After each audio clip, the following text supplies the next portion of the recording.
Okay, so the symbols at the top mean all dungeons for the pendant crystal. Just have a rupee and some bombs and sanctuary.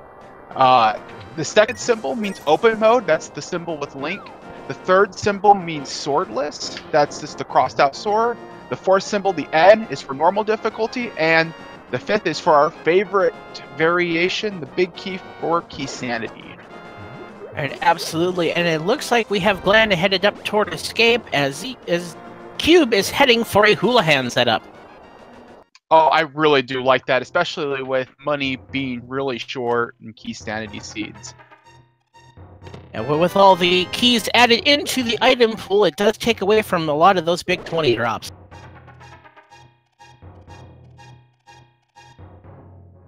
And what is our uncle holding on to today? Just 10 sticks. And you'll see the telepathic tile in the back. That is not one of the hint tiles that has the names of some of our past winners. The people you're watching right now, one of them could be the next name on that tile. And that's definitely one of the many things that our runners are playing for, as well as pride. Alright. Yeah, it looks like they're gonna head over to the Kakariko and Lost Woods area. There's a lot of value up there. It's a good play. Actually, it's interesting to see the small divergence as Glan comes from the north and Cube comes from the south. We have 5 rupees from our crab pull.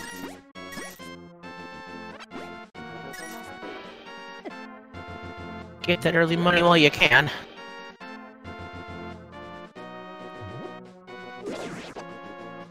Alright, and let us see what our Lumberjack Ledge is holding. The race game is a key, so we will be heading that way.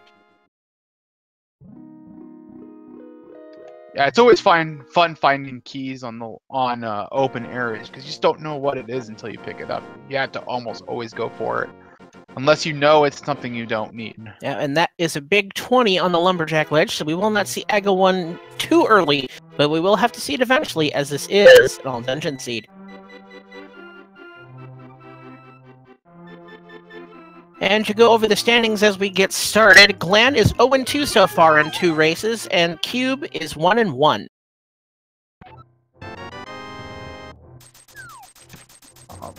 That 300 drop will certainly help with some of our money issues early. And Cube's finding a Misery Mire small key, which is probably one of the least valuable keys out there, as all the keys you would really need to clear are already available. Looks like we did see a piece of heart in the library. Won't be sweating those boots too early yet.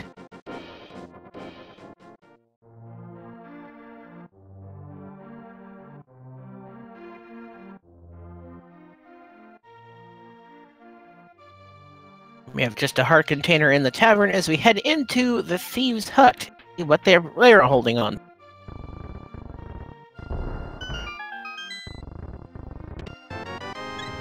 As Cube picks up more bombs as he found a few less than Glan did. There's our TR big key. Definitely a good find, as well as a small key for Ice Palace.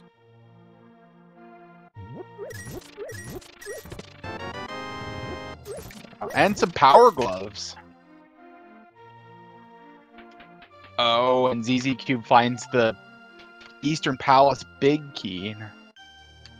That'll open up in their chest location. And then potentially finish it if we could find the bow as well.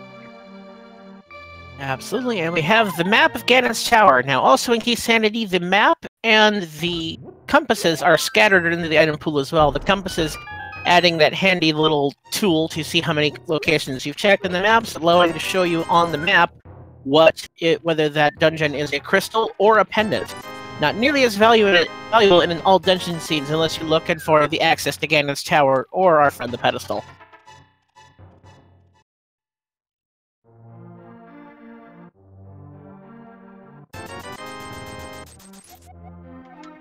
Both of our runners will be retracing each other's steps now.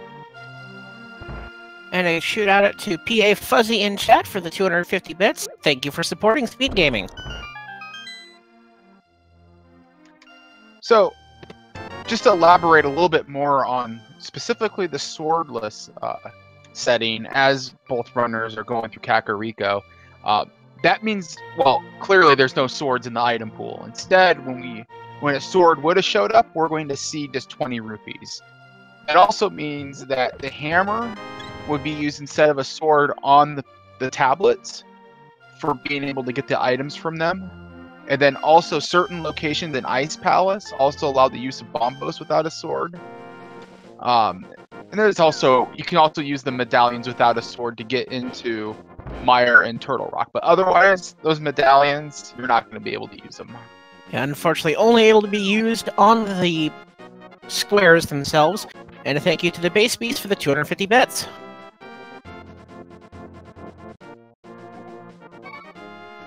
Glan thinking about noping out of that key, but it could be valuable. Unfortunately, it's the Mire key, so he'll be a little disappointed in the time lost, but better safe than sorry in key sanity.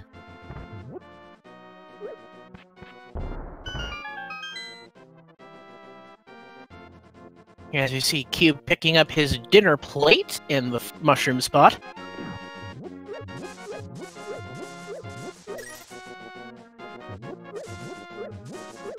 And it's a nice 300 rupee drop.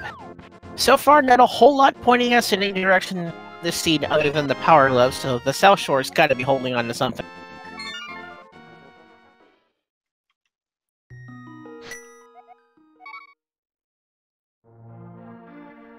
Glan's gonna probably give us our first look at South Shore. Yeah, maybe. Okay. Wants that guaranteed bomb.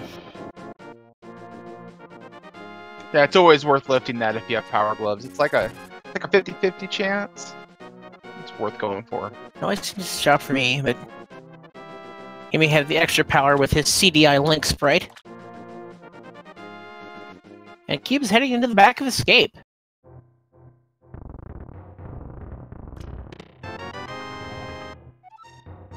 There's our first pod small key. One of 6 that we'll need to fully clear out pod logically. You can get away with 4 if you use your keys in a good way and you do a trick called the hammer yum, but we really want to find all 6 of those. Yep, and Cube picking up the fire rod in the back of Escape. It'll definitely help him when he gets into Skull Woods, and we find our first bottle with a fairy in it sunk under the lake.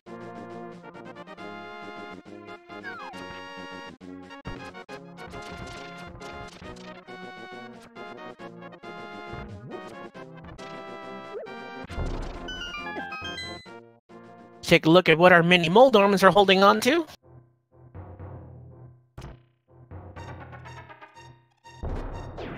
Always fun having to fight those guys with bombs. Got cheated on the hitbox there. Just gotta be careful. He's only got 1 left, so he's gonna hope he grabs both of these guys. And pulls it off.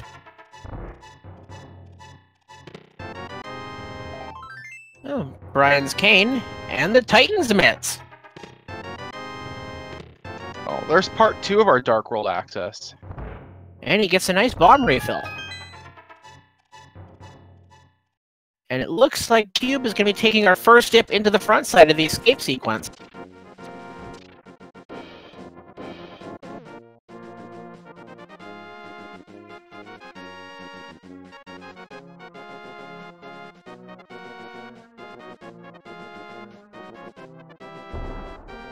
Glan making his way to the Ice Rod Cave.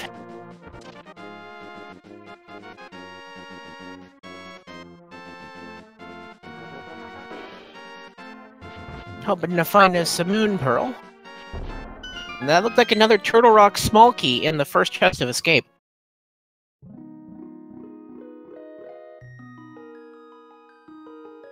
Ice Rod Cave is holding on to Thieves Town small key. That's another key that could end up being important. That opens up, along with the big key and the hammer, another chest in Thieves Town that you otherwise would probably skip in key sanity. And we have the nice bomb kill for Cube there on the guard.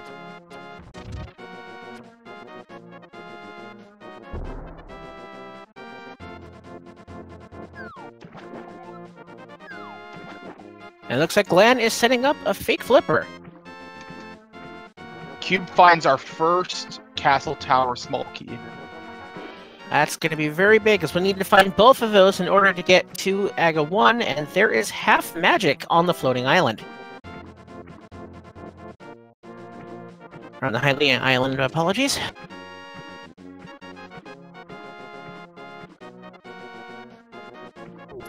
Looks like Glan is going to check the hobo and not much else, as he doesn't have the moon pearl.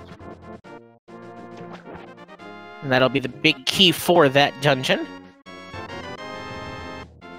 As rewarded with the bloomerang for his sequence-breaking troubles.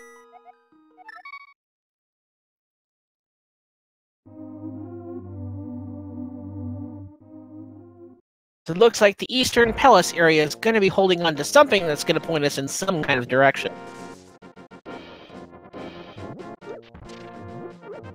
Though, of course, the king of all scams is in logic now with the those power gloves and mitts.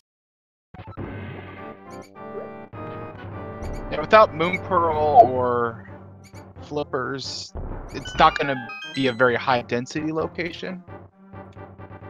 That's just a rather inconvenient location to have to check this early, especially with the low money pool available.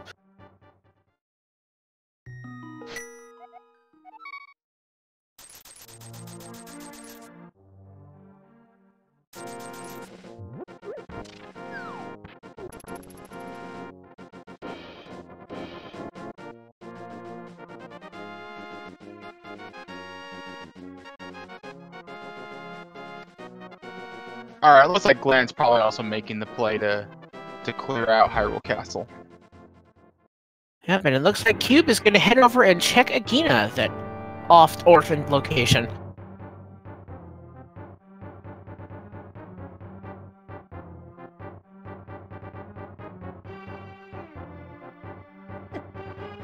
What is our Desert Hermit holding on to today?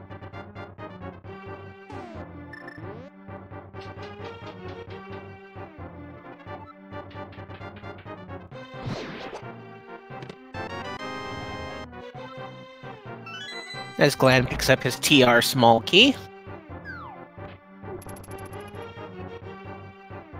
And just a little bit of love in Agina's cave.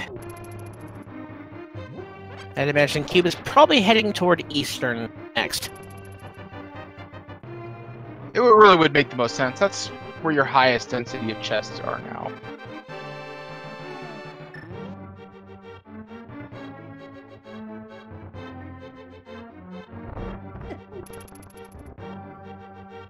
It looks like he may be heading down to pull off the same Grid's Breaker. Has he been to South Shore yet? Maybe I lost track.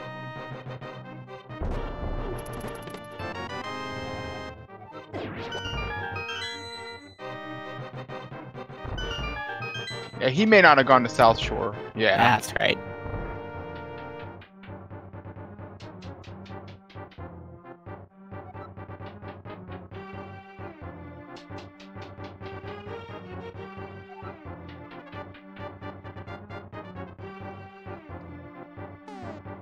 I mean, like, Go ahead.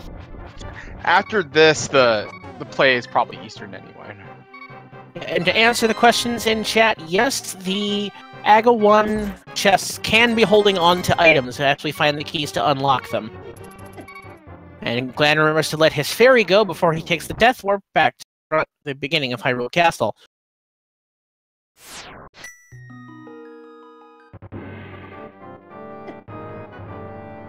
I think he's making an attempt for the Dark Rooms. You should know him, so... He just won't have a sword to help navigate, which can make these a lot trickier. Yeah, definitely swordless mode, taking a little bit of the safety away from these darkroom navigations. He'll use the boomerang, though, to act as like a homing beacon or a sonar device. Ooh, and Cube's being bullied around by those crabs. That crab army is dangerous. One of the more dangerous light world enemies is they do 2 hearts base damage.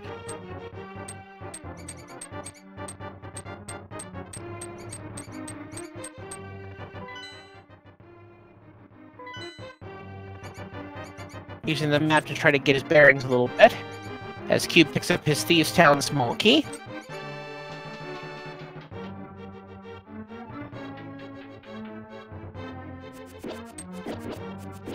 In swordless mode, I believe the barrier is still there, you just require the cape to get past it.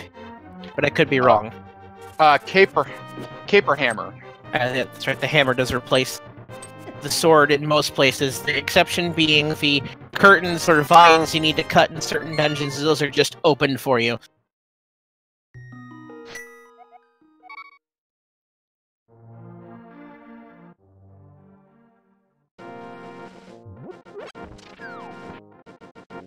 Alright, and Cube is heading toward the Kakariko Village Elder to see what he's holding in his closet.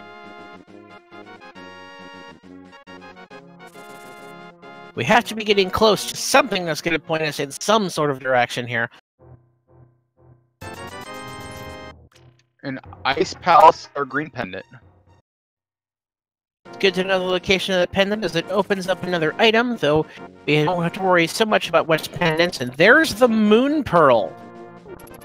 And that 20 rupee drop that we saw would have been our first sword as well, if this was randomized swords.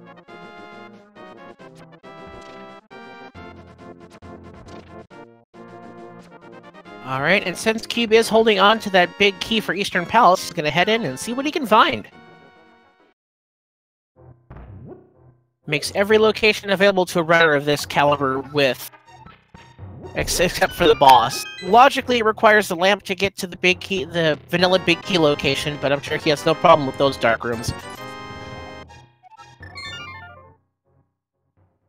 Remember Glan's the logic.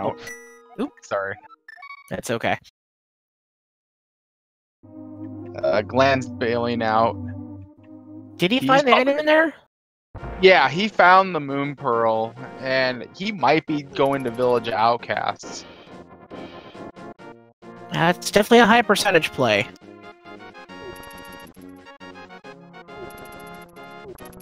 And chat just bring up a good point is that with that fire rod, that does mean that Skullwoods is fully clearable. Except for the item that is in the big chest.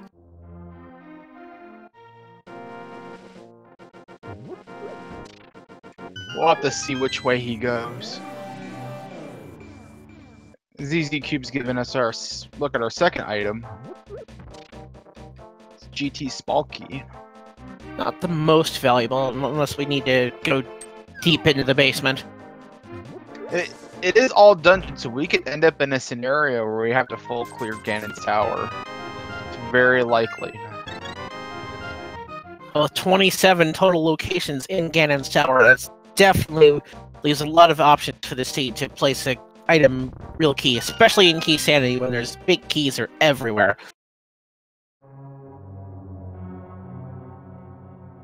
Another feature of Key Sanity adds basically another dozen or so ice rods.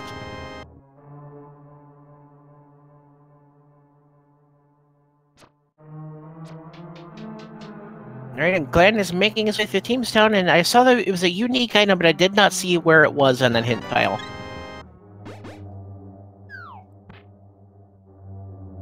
And there's the hookshot in Eastern! That was a unique item, is in Tower of Hera. Alright on, well with that hookshot, that opens up a lot of potential chests if he decides to sequence break up Death Mountain. As the logic never requires you to go through a dark room, as Glan just finds the compass for Desert Palace.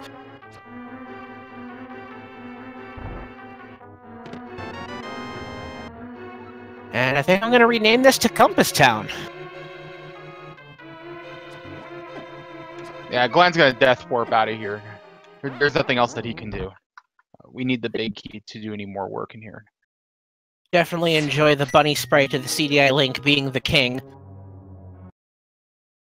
I just wonder what Ganon's up to.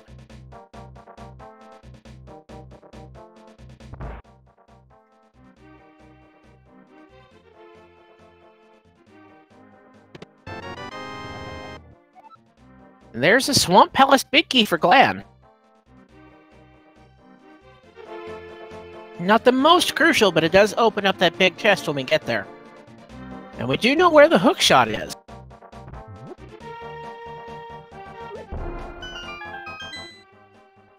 A lot of Swamp Palace is definitely in play.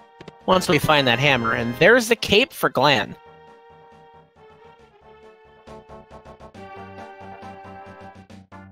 And it looks like Cube is going to take his newly acquired hookshot and make his way up to Death Mountain and make a lot of checks. I really do like that play. I mean, it's out of logic, but there's just so much density there, you could end up circumventing a really long chain. Especially when you're with runners of these caliber. The dark rooms aren't the biggest threat. It's definitely a nice thing to have with the lamp.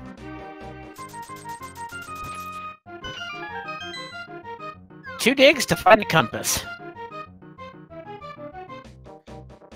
How will we know where the boss is at? How will we know how many items we've looted in that dungeon? The world may never know. Alright, and our old man rewards us with 300 rupees for his trouble. Quite the nice tip. As Glan takes his frog friend on what is poised to be a very long world tour. Without the mirror, he'll have to save and quit to bring the frog back to the light world. Alright, and he's heading up an old Stumpy to give him a burrito. Here, take my burrito. It'll turn me into a tree. It's a math at Thieves Town.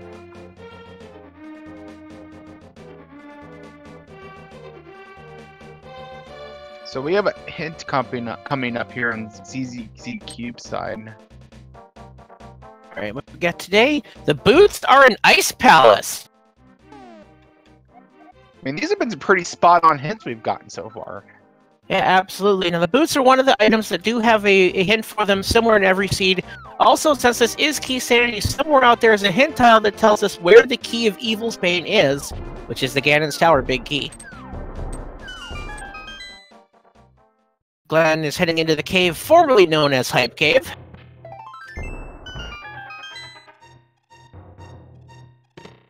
Piece of heart, 20 rupees, a penny, the mirror, and the lamp! Oh, I give that a 9 out of 10. Absolutely, it's giving us our access to the mountain that Cube is already on.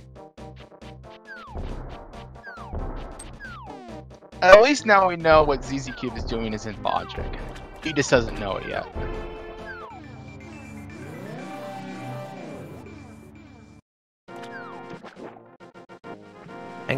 And Glan setting up a fake flipper you do not see often.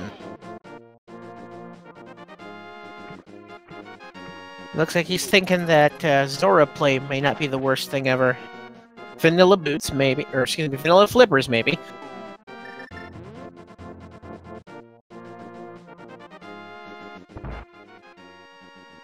And in the Paradox Cave, so far for Cube, we have a Skullwood ski, not the most helpful.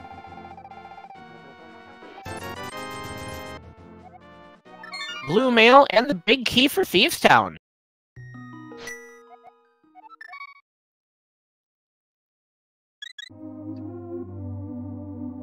And it looks like Glan is gonna go take his friend the blacksmith home, and then most likely head straight up to Death Mountain. Though he doesn't have access to nearly as much as Cube has, as he didn't make that dip. He chose not to make that dip to Eastern and find the hookshot.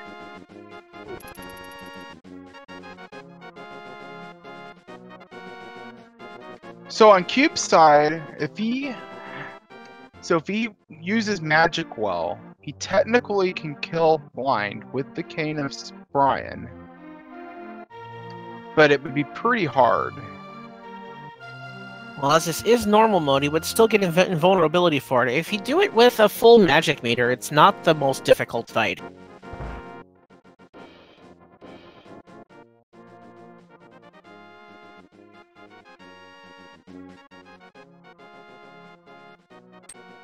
Alright, and the smiths. We have some locksmiths here with a Palace of Darkness small key. That's pod key number 2 that we've seen.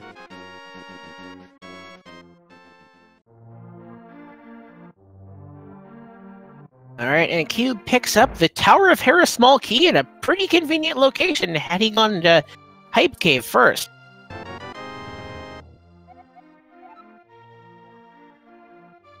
And the sick kid holding on to a Meyer small key, one only can wonder how he got that. probably why he's sick. Perhaps he was lying when he said he just got a cold from the cold air blowing off of Death Mountain. Perhaps just a case of hypothermia from playing in the mire too long. And Cube not quite getting the block clip there. It looks like Glan is going to make our first visit into Skull Woods. We could technically finish this. He did pick up a magic potion. So you could probably kill Mothula with just fire rod shots. Just to leave the chest just because he's being chased by the hard hat beetle, or just skips it altogether. Interesting. He knows he has to come down this way because he doesn't have any small keys. Ah, man.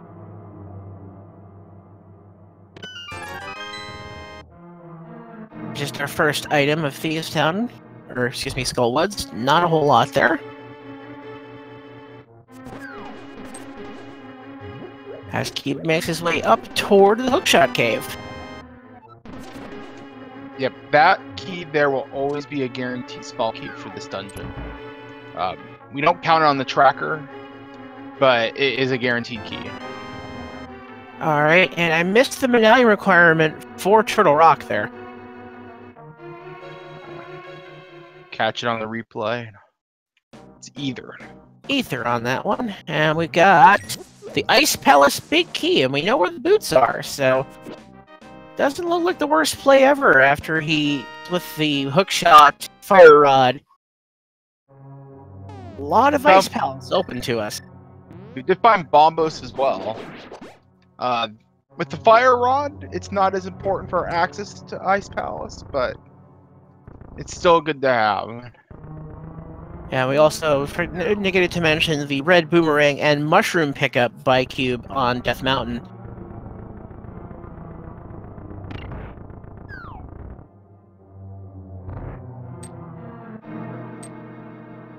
A lot of signs are potentially pointing to a hammer hidden in Ice Palace. We definitely know the boots are there, though. Yeah, hammer and ice would be pretty disgusting. It wouldn't be the first time I've seen it there, but yeah, it's a pretty terrible place for it. It never feels good to go into a place that's required to have it to clear most. Finish it only to find that it's hidden there, or in its vanilla location. As Cube picks up that Meyer small key from the sick kid. Alright, Glan's going for it. He's gonna roast himself a moth. One cannot blame him with the equipment he has available to him.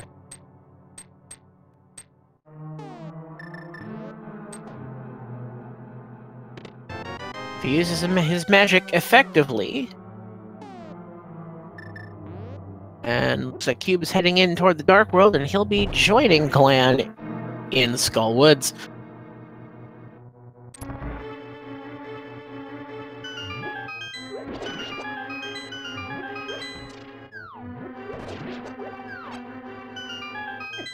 And going through the intended way as he's trying to get make sure he's topped off on magic on his way to the Mothula fight.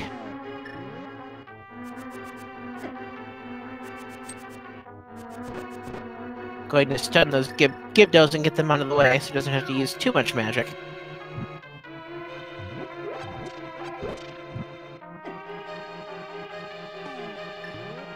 He's gonna need every fire rod shot he can muster up. Yeah, he's definitely doing well with his efficiency on the magic meter, not so much in managing his health pool. As that Moldorm unfortunately gets in the way of that fire rod shot.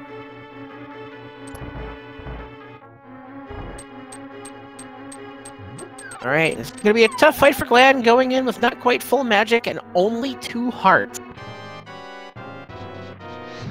One hug from Mothula would send him back to the start, and he's already missed a fire rod shot. 2, 3, 4.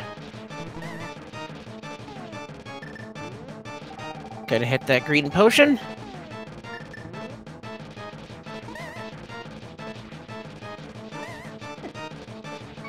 Down to his last heart. 5, 6. Missing that one. 7.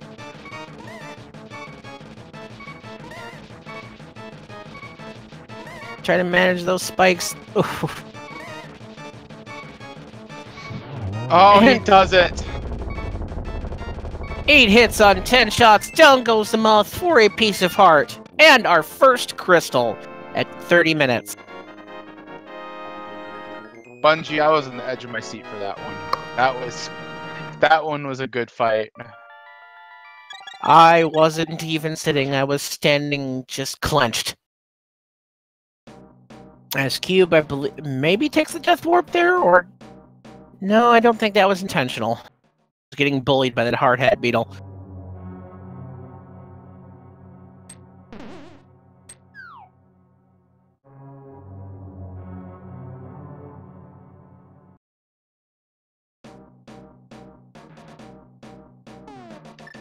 Okay, And- Glenn, Sir, go ahead.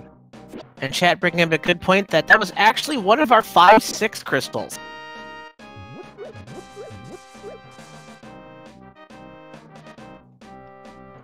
It looks like, according to the tracker, Desert Palace is our other one as well. So once we find the flute, the 5-6 crystals could be in play. We could see a pyramid fairy check. And we do know where the boots are, and they are potentially accessible depending on which chest. Ooh, as Glan gets murder-dactyled. Depending on which chest the boots are hiding in Ice Palace. Definitely could be out there.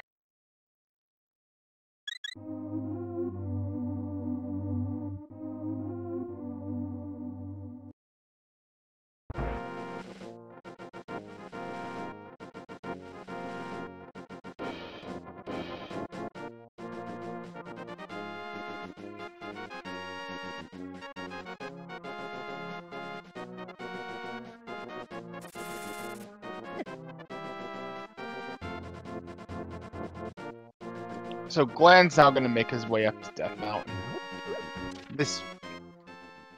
By finding that lamp, this is all in sequence. However, he has not checked the Hype Cave, so he will not be able to see as much of the Death Mountain as Cube did. As a reminder that Hookshot was hidden in the big chest of Eastern Palace, that Glan definitely has access to.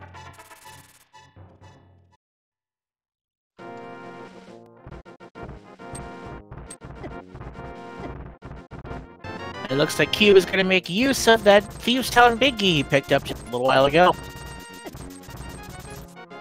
Does it on his first visit, so it's a little more efficient.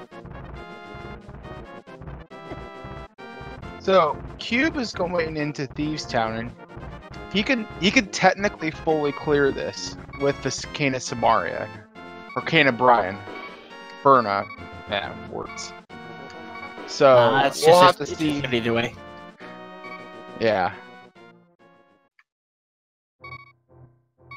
It's definitely not the worst play. It's definitely a method I've used as a crutch on some of the more difficult seeds. Being that it's normal mode, it kind of makes easy work of Thief. Or Blind, excuse me.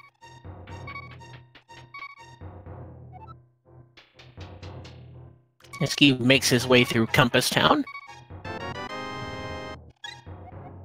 And Glan gets his Ice Palace hit. Yeah, he has the intel on that now, so we'll have to see how he uses that. Looks like he's going to set up the bomb jump. This is probably the hardest of the bomb jumps. It's pretty precise setup. And you don't have the assist of the sword to be able to get yourself in a really good position.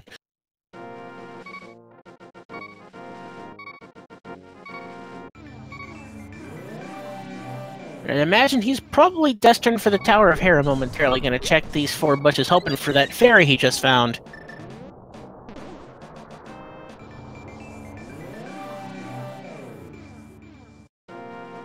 And picking up that big key on Spectacle Rock, which is for Tower of Hera. You could not get more convenient of a place for that key. That is a very well placed Tower of Hera key.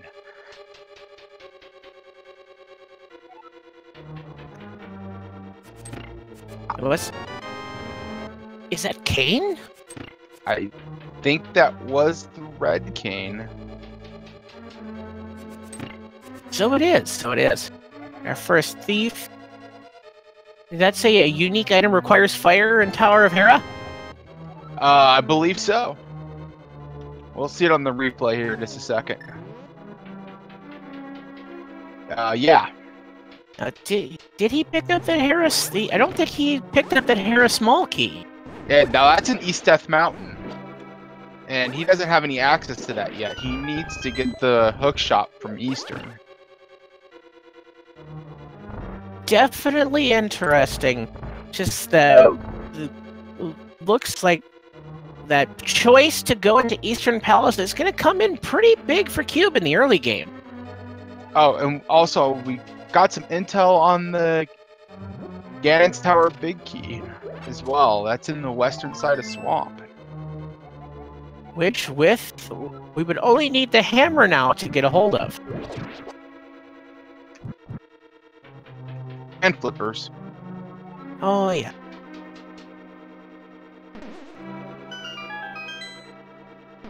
Someday we're gonna find a way to fake Flipper into there. And there's the shovel for Glan. Glan's gonna have to nope out. He doesn't have a weapon to actually fight Moldorm. Definitely kind of a feels bad moment if that unique item in the basement of Hera would be the hammer.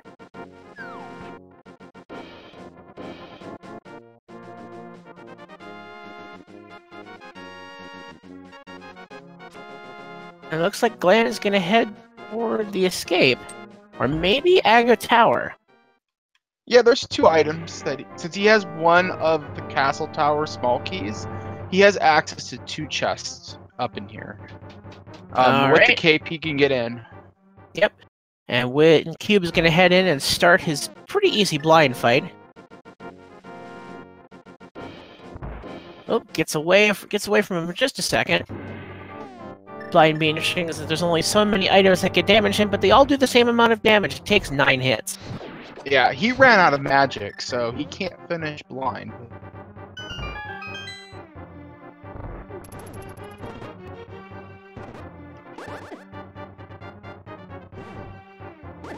With the key sanity, it is possible, answering in chat, for there to be more than just the 2 items in the Tower of Hera. So there's another pod small key.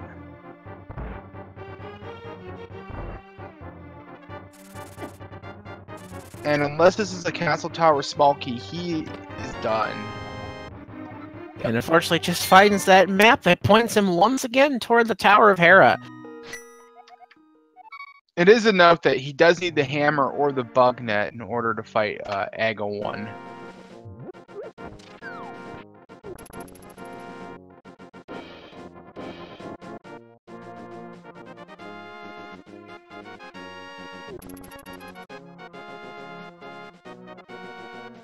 Alright, and Cube is heading toward our friend Stumpy as Glan finally is going to make his dip into Eastern Palace to find his hookshot.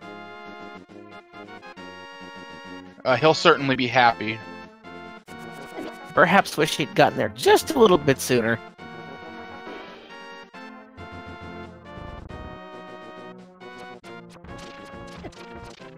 I don't know, with the routing decisions both of our runners have made, it's still really up in the air.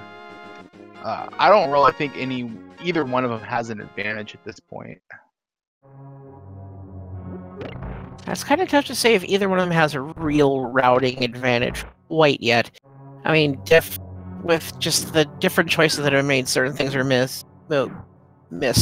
And that's a not so useful hint of the boots and bombs in Eastern Palace.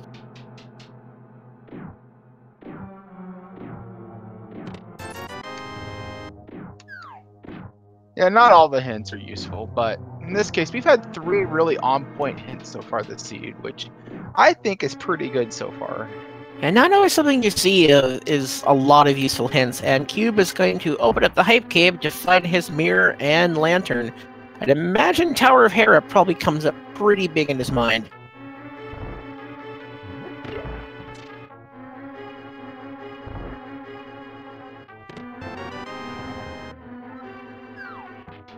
Glan picking up his GT small key.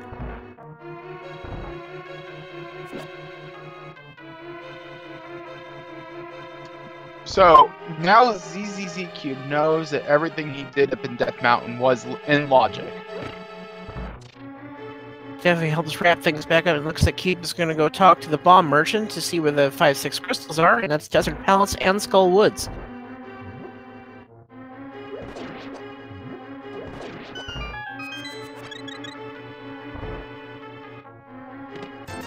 So we have pendants at Swamp. We knew about the other pendant at Ice, and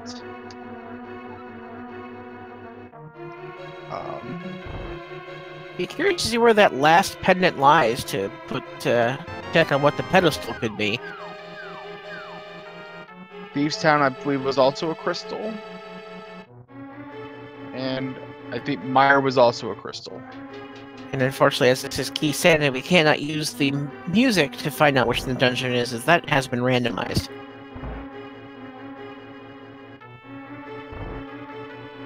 It looks like Cube is going to make his way up to the Tower of Hera, and we'll find his Tower of Hera big key outside.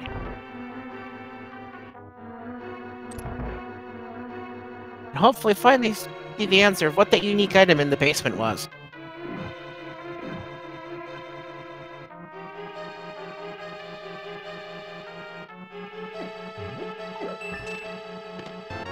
Yes, to answer the question in chat, yes, it is a unique item. The shovel is. However, the hint specified that there was an item in the basement. Yeah, it specifically said the fire locked, or a fire was required. And we should be seeing that hint momentarily after Cube picks up his cane.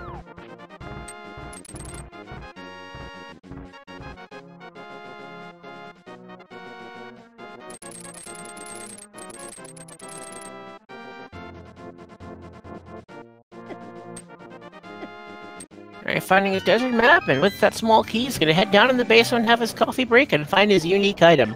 What do you think is gonna be, Stanak? Well, the worst case scenario for Glan would be that it would be the hammer, because that would save Cube a lot of time. But it could be anything. It could be the bug net, for all we know. Part of me wishes for a magic powder, which is the fetch quest we'll have to pick up much later. Or actually, with the mirror, it is in logic. That being the Mad Batter.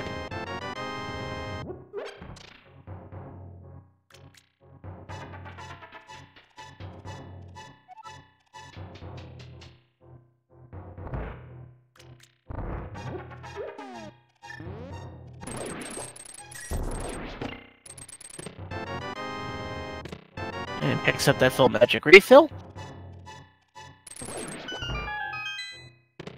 Alright, and in this chest we have the flippers! Well,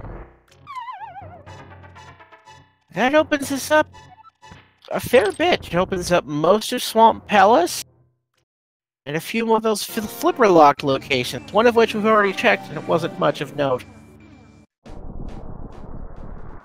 well, more importantly, it might lead our runners to maybe do a single dip into Ice Palace, because they know the boots are there. And they're probably going to want them at some point.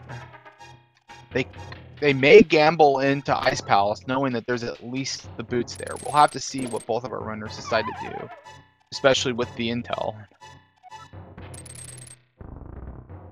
Ooh, and that was the Pyramid Fairy hint. I missed it on the first one. Let me catch it on the stream.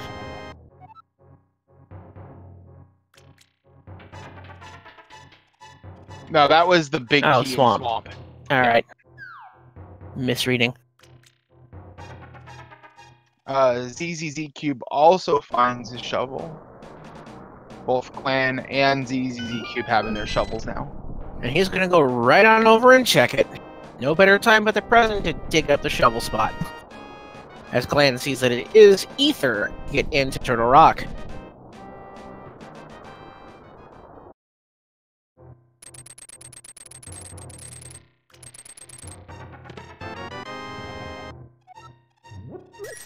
And a piece of heart there as Glan picks up his big key for Ice Palace.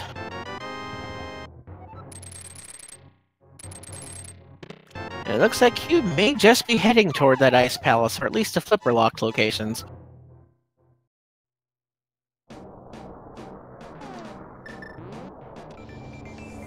I could see him doing a tour through the flipper lock locations first. And then, knowing the boots are there, that could really be a draw to Ice, but we'll have to see what Cube decides to do. He's first gonna go check that hobo, which we saw earlier.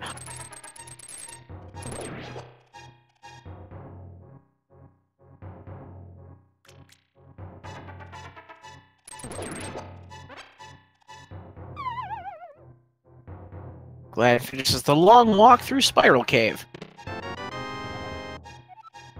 Finds his Tower of Hierarchy.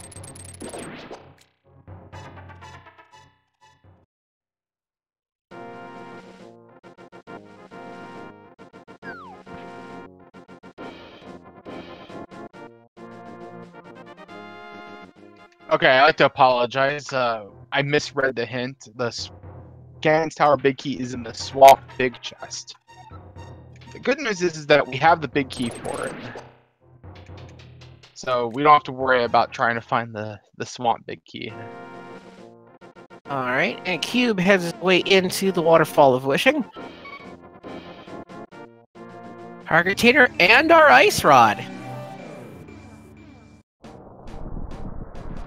See a lot of the pieces for Turtle Rock, except for those small keys.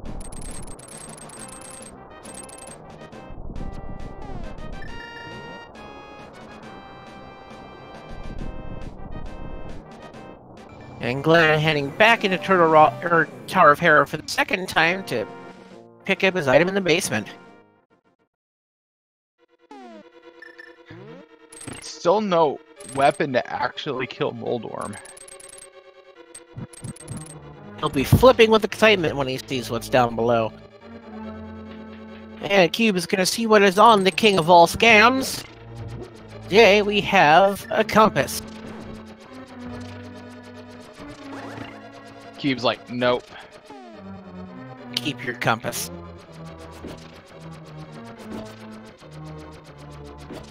Glan does not quite get the setup for the coffee break, but he'll just make quick work of these tiles with the boomerang.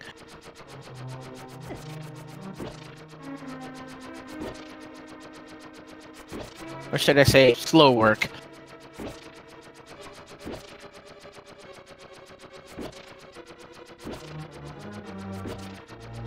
Okay, Cube, where are you going?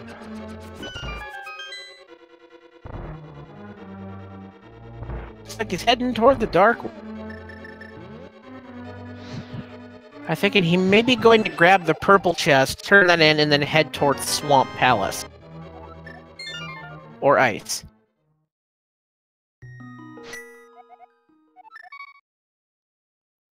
He may not have done the smith yet. I think that might have just been Glan.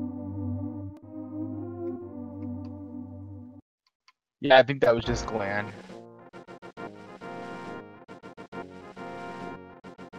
So at this point in our race, we're still trying to find the hammer. That's really what's holding us back.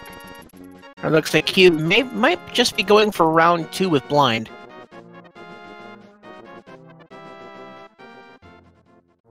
He has a Canis Maria now, which is way more magic efficient, killing blind than Cane of Brian would be. I definitely agree on that. As Glan also heads into the Dark World by the village of Outcasts, where will he be going next? He may just be making the same play. No, it looks like he's actually going to swerve toward the mirror locked location. I always find the Canis to Mario blind fight to be very entertaining.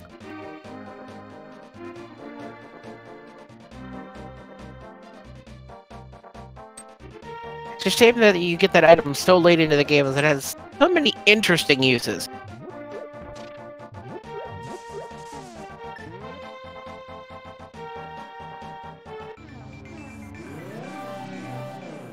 It looks like with just the last couple of hits left, he's going to go ahead and just finish it off with Cane of Burna.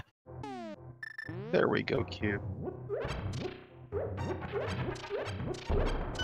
Cube goes a little bit better in his favor and picks up his crystal. It's just a big 20 in the graveyard ledge for Glan.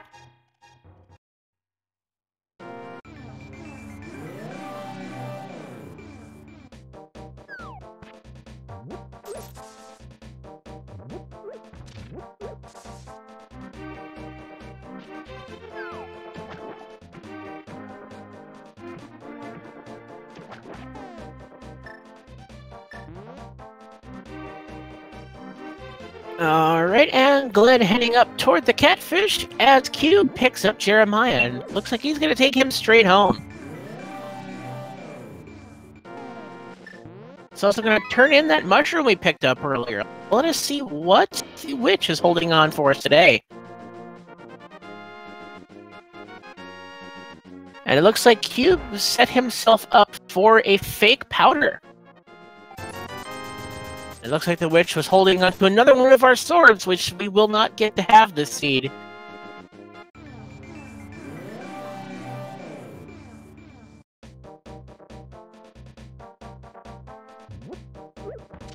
Alright, Cube picked up his spot key, and now let us see where or what he will pick up from the magic bat that looks like he's about to sequence break.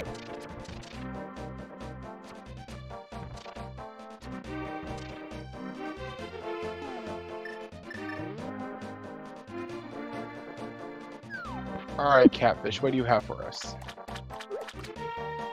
We have Catfish on the right and the Mad Batter with the curse on the Mad... I know what directions are. That's another TR small key.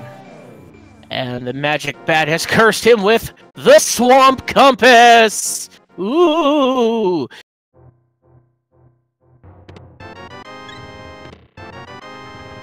And Glan picks up his Ice Rod.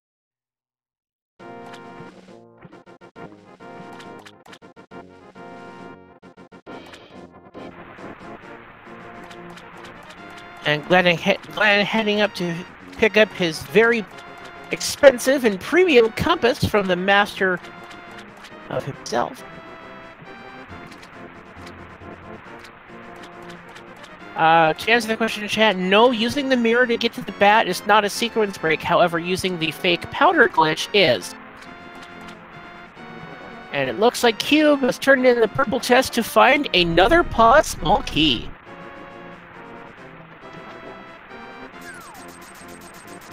How many keys does that put us at now?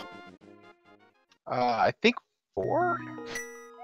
Between, or is it 3 or 4 between? I think it's 3 between the two players. Yeah, it'd be 3, I think. 4 total. Alright, Vince, our tracker, is saying 4 total. I believe him.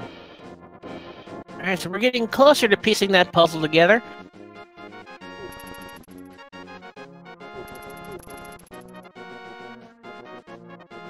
I'd like to give a shout out to our tracker, Vince Easter, who's doing a great job keeping track of this key sanity, where I definitely cannot.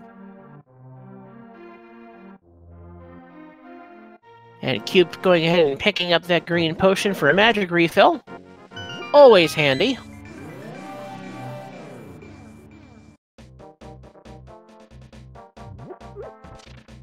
Glan heads himself into the dark world. Where is he going next?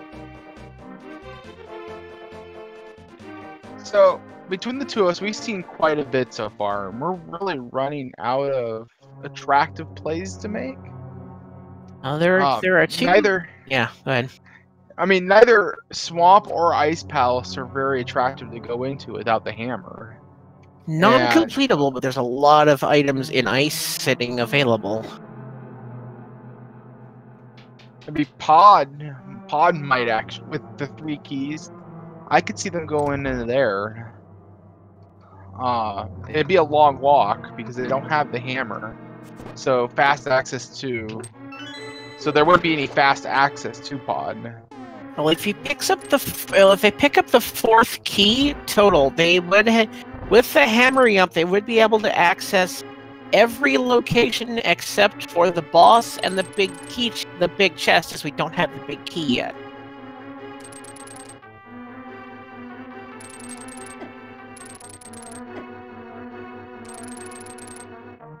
And it looks like Cube is heading back to fight his moth.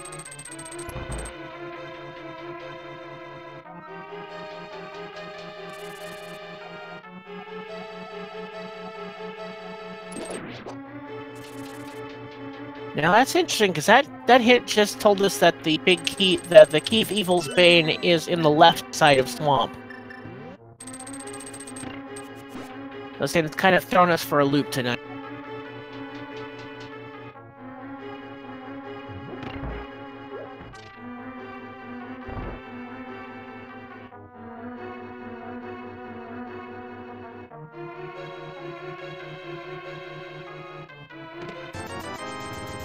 And 300 rupees to the top of Thieves Town as Cube makes his way back toward our moth.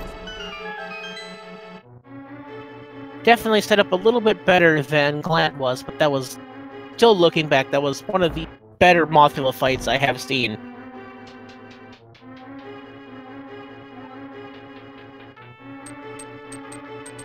It still makes sense for Cube to conserve his magic. You don't... Using that blue potion, you want to save that for later if you can. Oh, absolutely. And interesting to note that half magic, we know where it's at and it is accessible, as it's sitting on the Lake Hylia Island. Definitely something our runners will probably head back for when they go toward Ice Palace. It's that without the sword, the magic becomes a lot more valuable.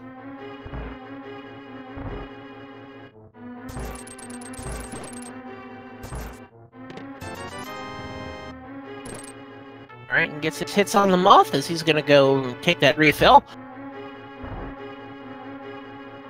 And down goes the moth.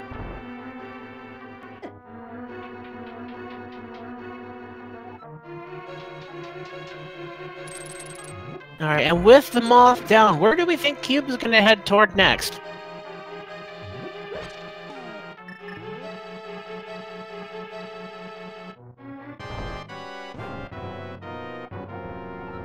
If I had to make a choice, I would probably be heading toward Ice, just because there's more items immediately available. Though they could decide, the Seed could decide to put that hammer in the first chest of Swamp Palace if it really wants to be rude.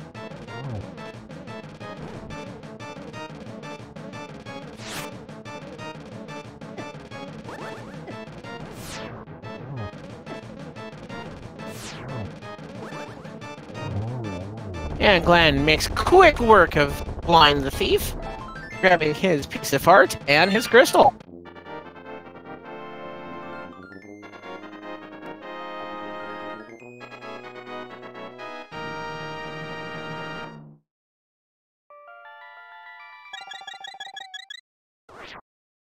Alright, Glenn, what is your next move?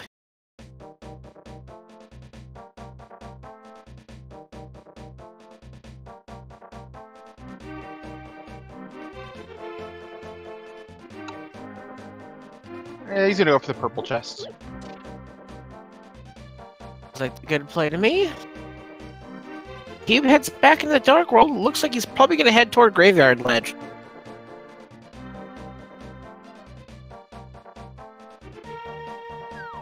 I mean, I could see Glan do a quick dip into... Well, there's no such thing as a quick dip into Swamp Palace. But... I mean, he's setting himself up to be along the way to be able to do that. If you were a gambling type, trying to see what that first chest holding progression, it's not ideal, but something that could definitely happen. Such as key sanity can put you in some situations you'd rather not be in.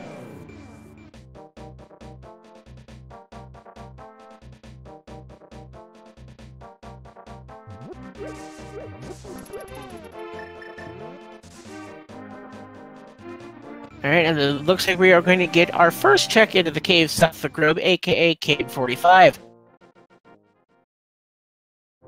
And just a little love.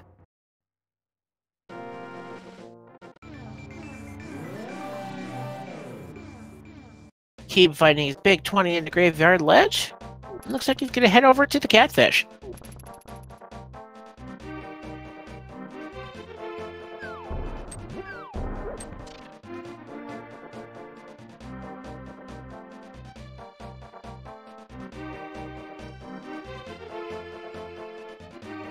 It looks like he's gonna mirror and turn in his mushroom while he's, or no, go for a refill while he's here. Those witches are definitely getting good business this seed. Glan picks up his pod small key. And he's finally gonna go see the desert hermit an hour into the seed.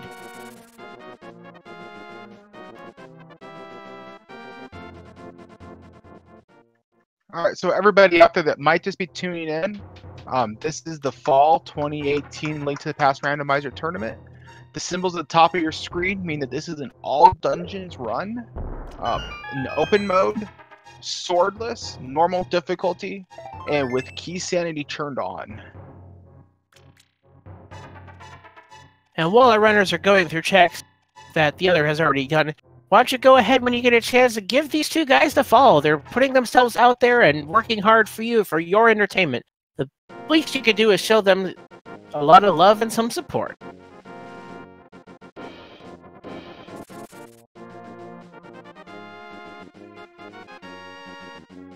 Alright, Glan heads back into the light. In the light, heading towards Swamp, grabbing his Dark World portal.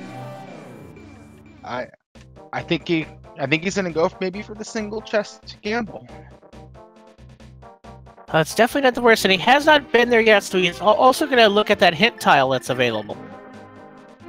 We know it doesn't lead to a whole lot.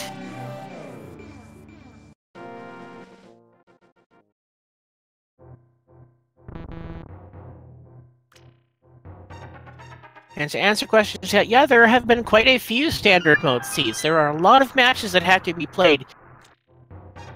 Each runner having to make 15 races within their group.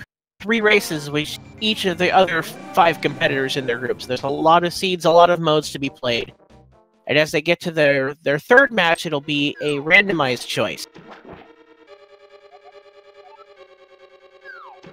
And Glan finding is disappointing it. And what is our first chest holding on to here tonight? Alright, drum roll please. Ooh. Wow. Palace of Darkness, big key. That is actually fairly huge.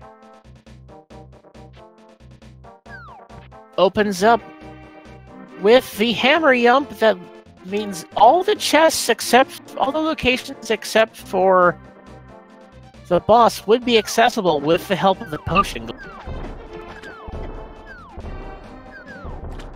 And it looks like his Glan is going to do what I thought earlier and go pick up his half magic.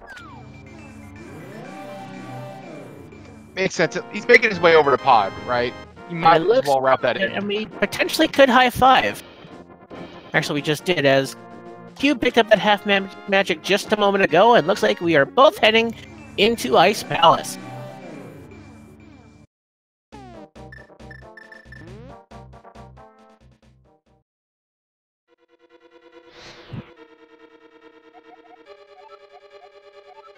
And there's another hint for that. Yeah, we already knew that game, but thanks for reminding us. It definitely wants to know where that big key is for Ganon's Tower. It wants to thoroughly remind us that we will not get to play the big key guessing game.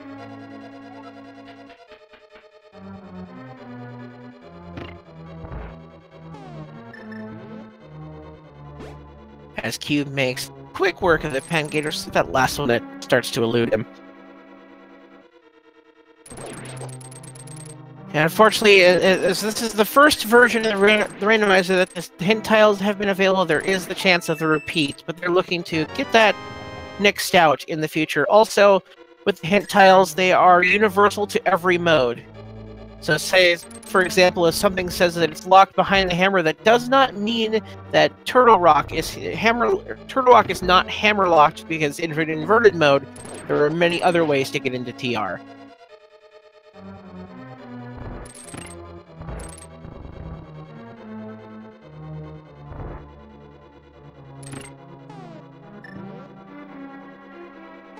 Alright, well, and we will get our second hint tile in Ice Palace here shortly. Misery Mire Big Key requires the hammer. So, like as I suggested earlier, that means it could be in Turtle Rock. Or not in Turtle Rock, excuse me. So,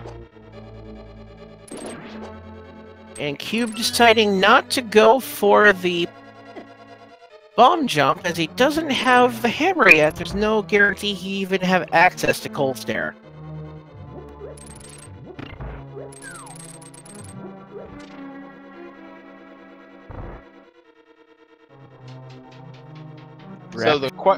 So the question is those boots in a place where we can actually get to? We will find out here. Answer question in chat. There's still quite a few places that bow could be hiding. It could still be here in Ice Palace, Turtle Rock. Nothing's really pointing us in any direction toward that bow. We do know, however, that somewhere in this dungeon, the boots are hidden. And we see one of those bombo squares that are added for the swordless mode, and there we have a flute!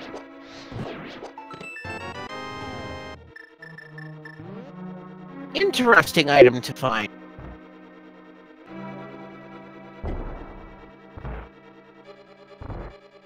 And finding the bombs in the big chest, we're still hoping to find these boots somewhere that we can access. But we did find the flute, so I mean that's a... Oh, thanks, game. We already found that key quite a while ago.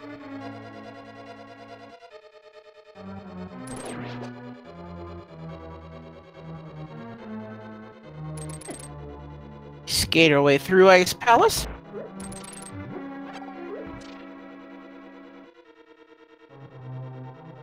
And there's a big 20 for Cube, so it looks like our boots are hiding behind the hammer still.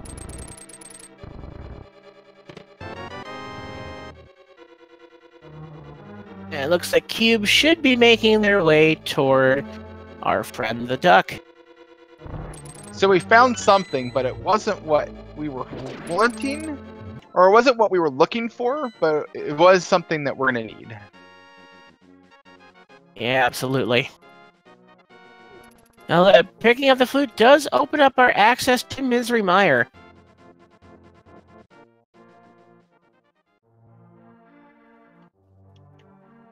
As we head into Kakariko Village, we ask that we get ready for the playing of our Hyrulean national anthem and unleash the geese upon us.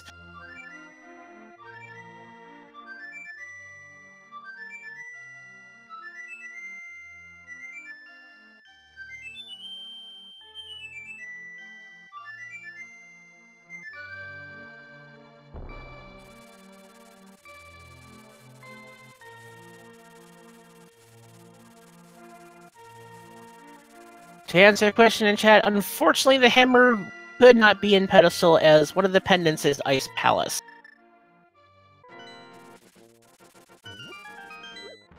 And the duck is amuckin', leading us straight to Misery Mire. Definitely a good play for at least the quick overworld checks here, and we'll see what our other medallion requirement is. And it's Bombos. So we have access to Misery Mire, and it is completable. Except I think we lack a method to kill Vitreous.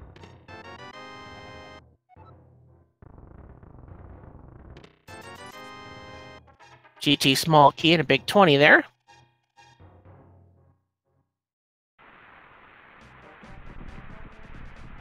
And Glan going to buy a potion for in his bottle, only realizes his bottle's already full.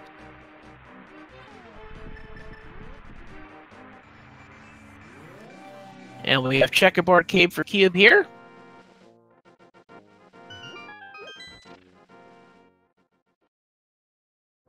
And just a burrito that he is going to decide to pick up so we can see another thing on the map.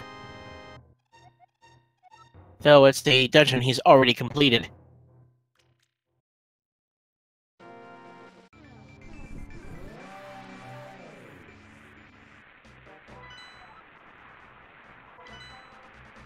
Looks like Pod was a crystal?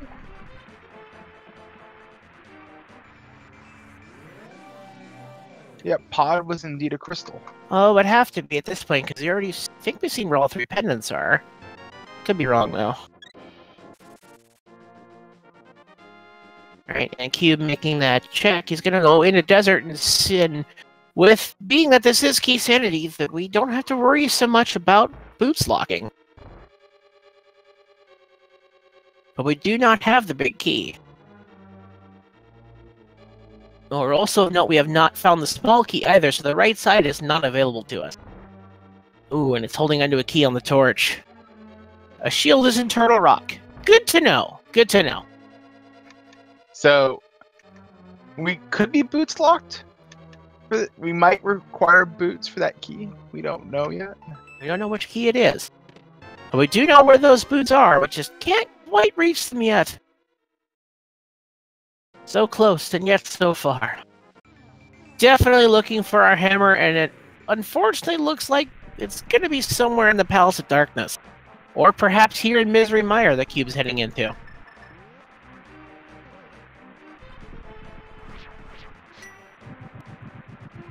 I mean, I really like this pod play at this point. I have to say both of these plays are fairly good bets.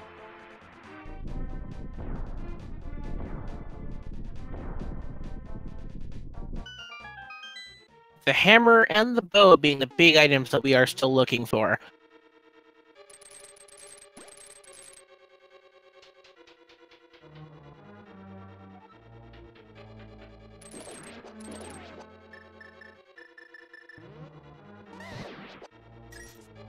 Alright, Cube deciding to use the fire rod.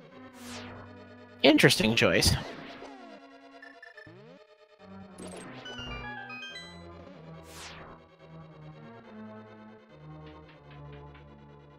Alright, and Glan heads into the Palace of Darkness.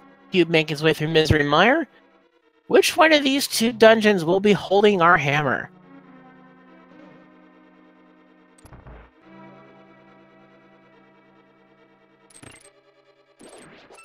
First key in pod is a pod small key.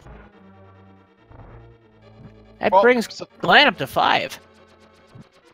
That's good for Glan too, because now he'll feel way more comfortable taking this front door like he just did. That definitely opens up all of pod to him. Except for the parts that we need the hammer for, and the bow for.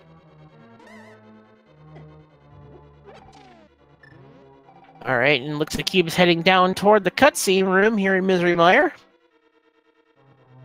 And there's the powder. And not quite what we're looking for, but... I mean, at this point, that's another item location that I think Glan didn't fake powder, so... We know it's not, it isn't a whole lot of use. Boy, another hint about the big key of Evil's Bane requiring the hammer. Canis Mari is in plain sight, which Cube expresses his displeasure. And just another 10 sticks. Not a whole lot yet. And Glan setting up the potion glitch. Taking the potion in that room causes the camera to become misaligned, and as soon as you get those mimics off the screen, the game just thinks they're dead and opens the door.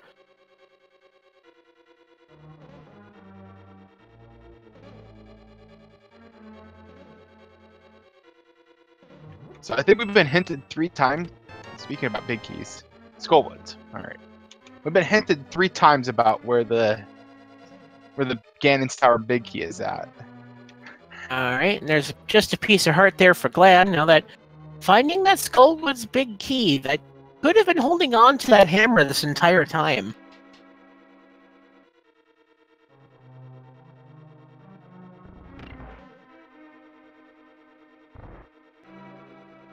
Interesting that with Keith Sanity we've added a couple fetch quests to the game.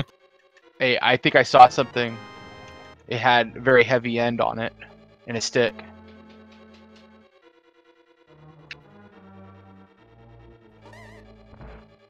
I think Glan can. He has his hammer now. Could it be? Are we finally gonna get our main weapon? Hour and 15 minutes into the scene, it looks like it is so. As Cube nopes out of Misery Mire, disappointed, so now we can definitely say that the lead has shifted a little bit toward Glan's favor.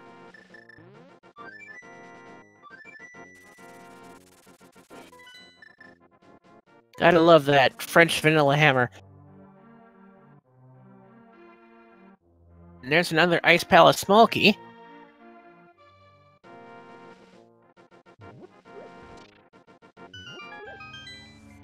And it looks like Glan is going to go for the hammer jump so he can save his pod key to finish the Helmasaur King later on, after he finds that bow.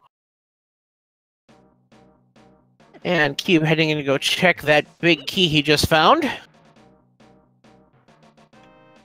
So the hammer jump is a fairly precise trick. You have to get the correct Y position, and then line yourself up so that you can bomb jump over. It looks like he pulls it off flawlessly. Yeah, that was a pretty nice hammer jump. Only 5 rupees there, as we find the Ether Medallion and finally Turtle Rock access in Palace of Darkness. So Pod was really the key to the seed. That's really opened up quite a bit. Yep, and we've now got our access to Turtle Rock with that Ether Medallion as well. So a lot of items that are open. We do have the TR Big Key. And we have found all the Turtle Rock small keys as well.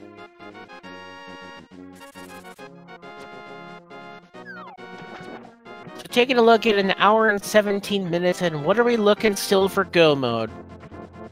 We need the Misery Mire and Desert Palace big keys, and the bow.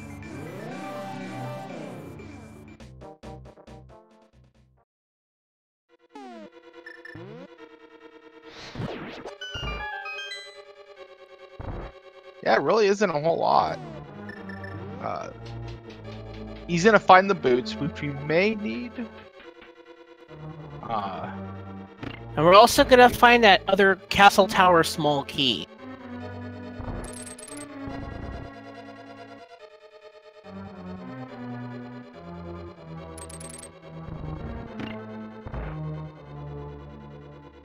And it looks like Cube is gonna go check that Aga 1, those 2 Aga 1 locations.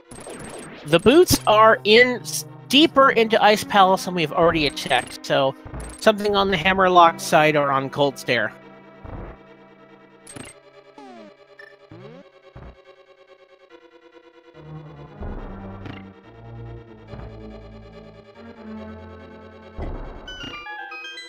Ooh. Little unfortunate plan there. No, he's got it. Thank you. Going back to check that dark chest and escape. Interesting to see the location checked an hour and 20 minutes in.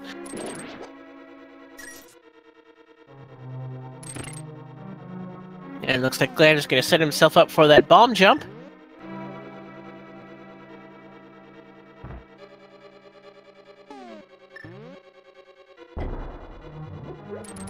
Easily done.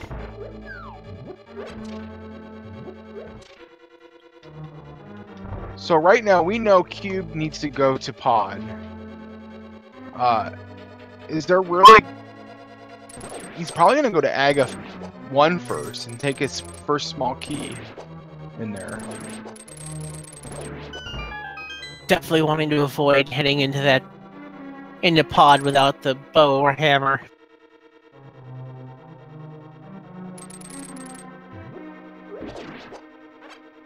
Alright, and we'll head down toward the iced tea room. The Vanilla Big Key location.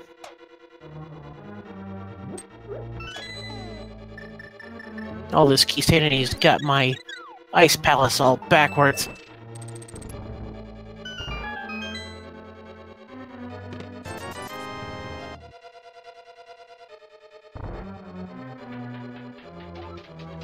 Double dipping ice palace is always a good time, right? And there's our boots.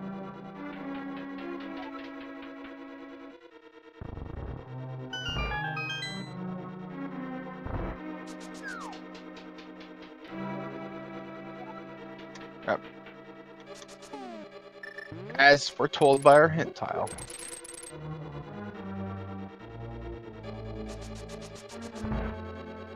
Alright, Glan has to make his way deeper in. I'd imagine he may head toward the cold stare fight.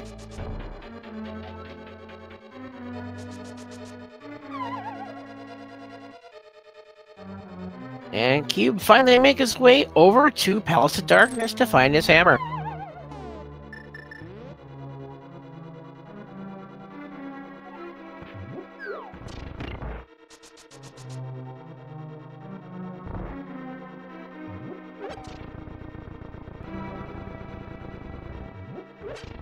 Alright, and with the hammer and the half-magic fire rod, I think this should be a fairly easy cold stare fight for Glan.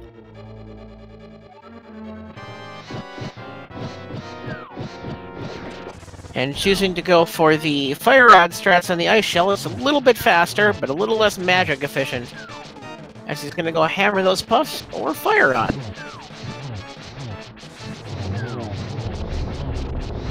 Oh, it was a beautiful cold stare fight.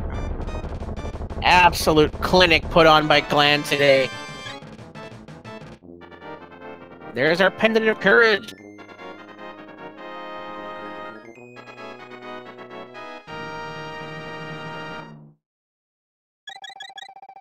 Definitely have to say that Glan's boss mechanics are very top-notch today.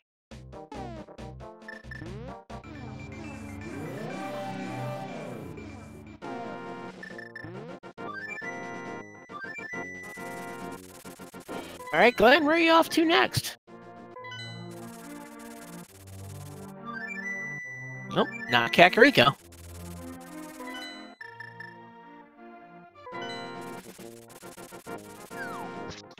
Cube finds his hammer. And expresses his displeasure at the location. I don't blame him at all. It's a pretty disgusting location for the hammer. Alright, and Glan is heading into the Dark World, likely heading to go take care of Swamp Palace, and finally pick up I think there was a hint about a key being there? Do you remember there being any hints about a key in Swamp Palace? The big key, but he doesn't have the small key for Swamp, right? Perhaps he's getting that? Or banking on it being there? No, he was already in there the first time. Yeah, did he find the Swamp small key?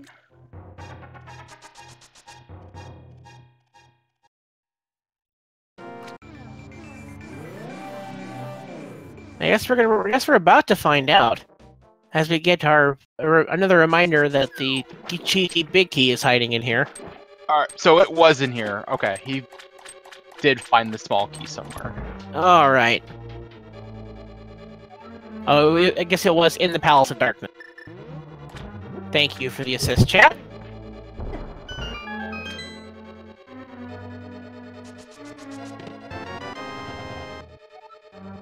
Key sanity can really fry your noodles sometimes.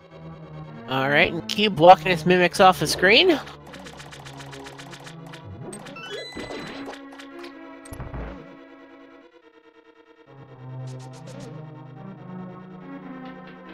Alright, Glan heading further into Swamp Palace. What might it be holding on to? The bow is still at large, as well as the Desert Palace Big Key and Misery Mire Big Key, though we do know where it is. Or at least we have a hint that says it is hammerlocked, which at this point leaves Spike Cave, the left side of GT, or here in Swamp Palace.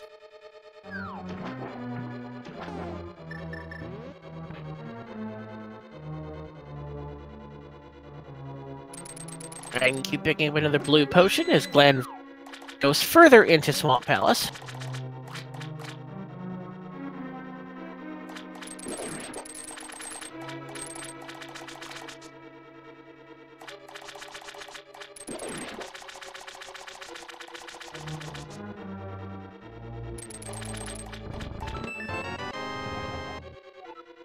And the compass for Thieves Town.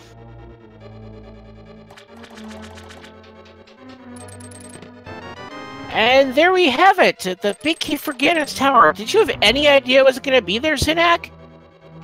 I think we had some hints. Really? I don't remember if I saw one. Or four.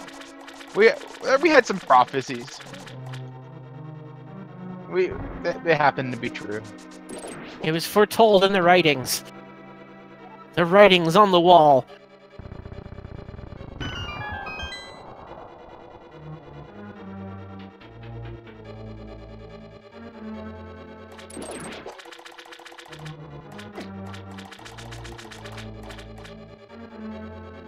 What do we have here in the flooded chest? A bee in a bottle and a bee in a bottle. Not the bees!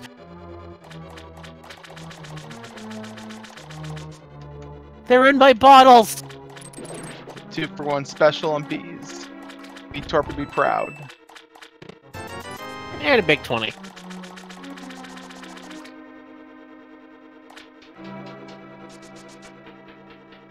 Alright, and Glan is making his way back to Argus.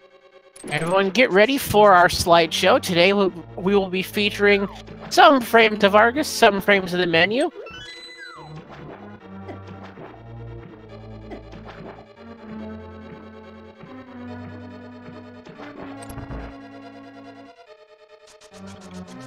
I hope you like your pause menu.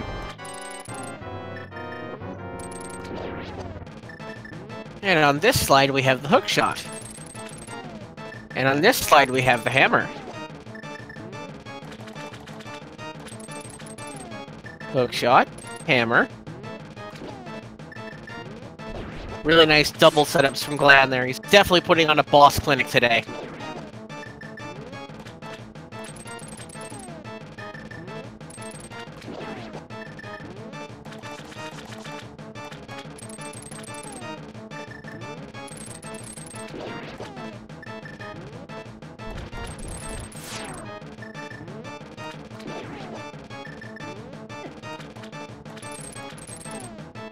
And the final two puffs are down, and we take down Argus himself.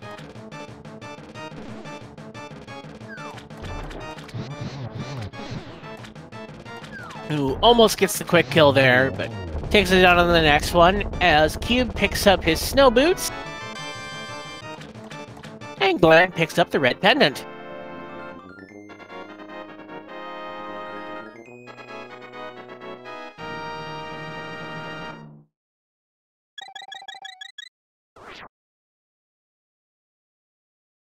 Alright, and where does Glan head next?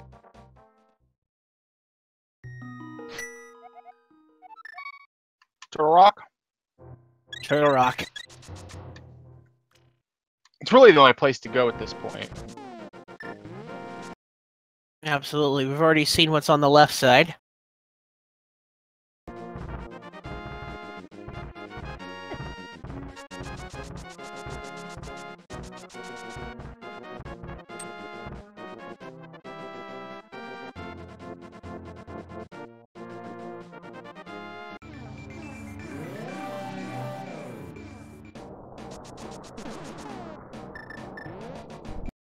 ZzCube is going to give Cold Stare a rundown.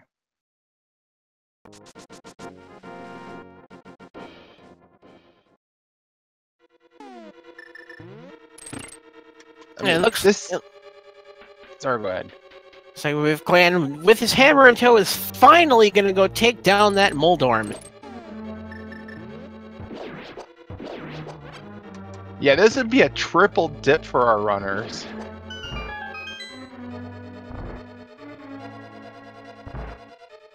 Alright, and Cube making quick work of Cold Stare.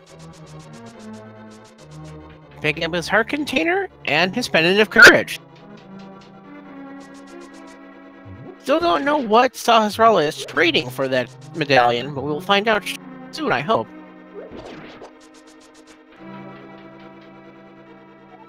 But we're probably gonna go check that once we get our hands on the bow, though. He could be holding on to it. And it looks like Cube is gonna go and pick up one of those capacity upgrades that are now available. Yeah, they were taken out of the item pool in V30, and then instead you just have to buy them there.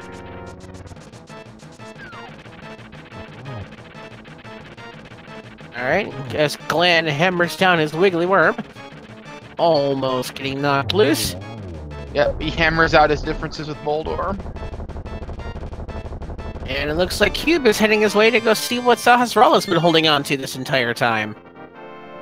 Glan found the third non-existent sword in our seed. Alright. And the Kakariko Village Elder has just a little bit of love. Aww. Okay, now we're going for TR. Now it's time for Turtle Rock. He has 3 keys. So... He can't complete... Sorry, go Go on. No, I was like, you can't complete it if he steals a key, right? With the 3 keys that open, he could complete the dungeon, but he would have to orphan the vanilla big key location. So you'd have to do like one of 2 things. You'd have to get up to that point, check that location. You could potentially reset, come back up here, and then try it, and then complete the dungeon if there's nothing in that that chest. But that could be dangerous. That could be a lot of time lost. So we'll have to see what he does here. Alright, and Cube is going to make our first check of the hammer pegs. Our TR hint is just a joke. As indicated by the green text. And the link symbol.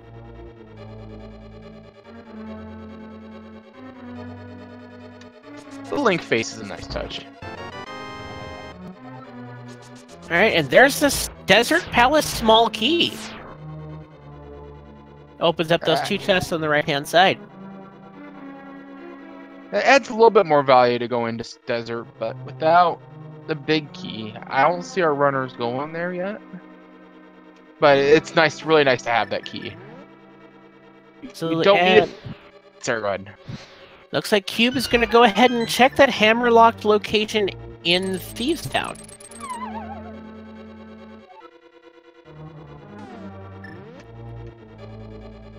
Yeah, this is a location that can really fight runners in the posterior.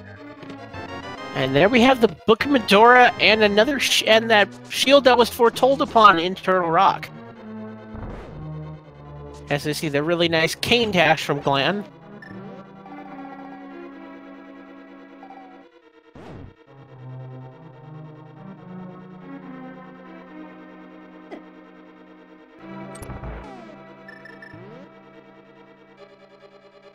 As we head deeper into Turtle Rock.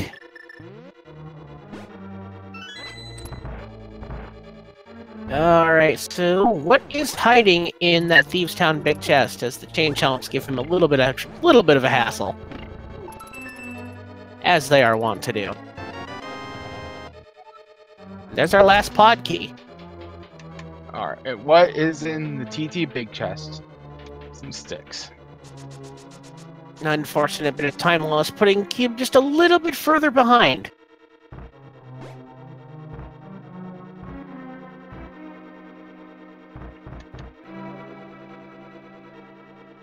Now with that Book of Medora we found, we could have a pedestal check later on. It could be holding on to things like the Desert Palace Big Key.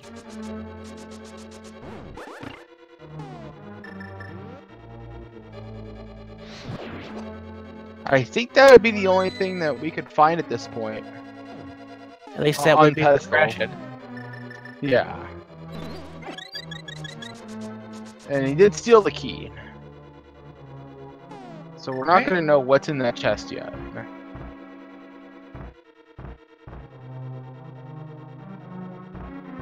Definitely seems like a higher percentage play to leave than one and be able to complete the dungeon.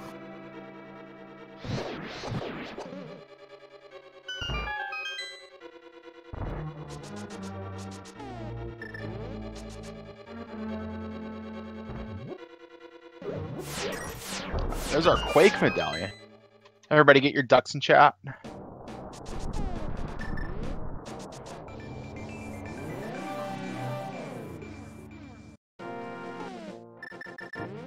Alright, and what is hiding in Mimic Cave today?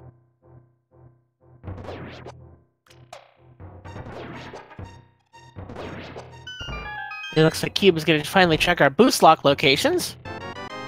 Compass in Mimic Cave and Compass in Bonk Rocks.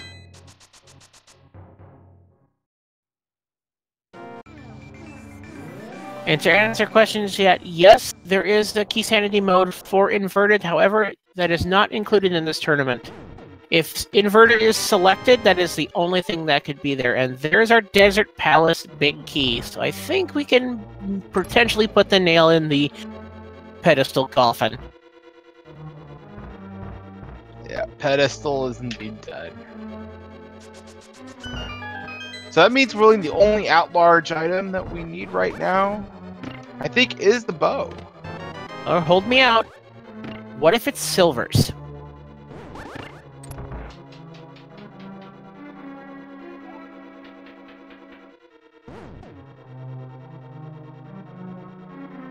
As it is an all dungeon seed, you would clear them out, but could prove interesting.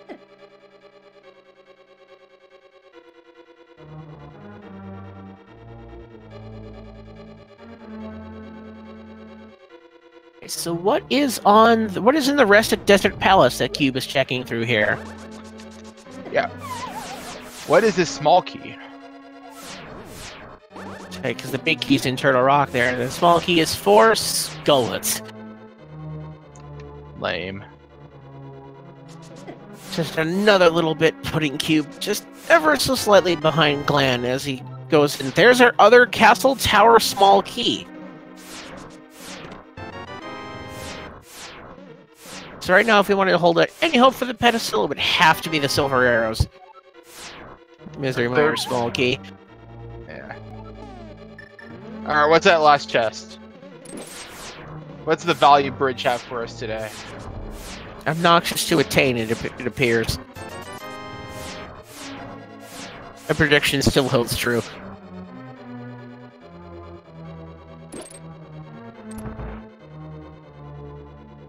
So, we know where both of our castle tower small keys are at. So, we just need the bow, and we need to figure out where that Misery Mire big key is at. We did have a hint for it that says it's hammer locked. I believe is what that hint said. So that could be. I have the information here what that means. So that would be the Gannett's. Well, it could be in GT, but we know that it can't be that. The case. It could be an ice, but we know that the Palace of Darkness boss. So Helmsor King could have it. Need to find the bow to get there, though. Yeah, Spike Cave could have it. Could be in Swamp, but we've cleared that out. And then the Thief's Town Big Chest, we've cleared that out. As Cube is going to go ahead and finish Tower of Hera before heading toward the Turtle Rock.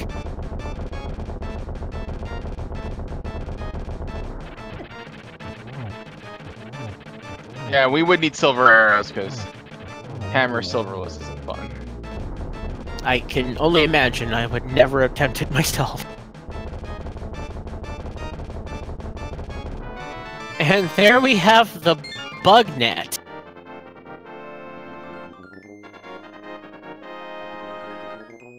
Our bow is still at large, and we don't have many locations left. So Spike Cave is the only place in logic that would have the Mire Big Key. And then Helmsor King could potentially have our Mire Big Key. That's really it. And it looks like, if I had to wager a guess, one of those chests in Desert Palace probably holds our bow. I mean, it's kind of looking like that. I mean, we have this omniscient view, right? We can see what both the runners are doing. And with that book we picked up, we can also check these tablets.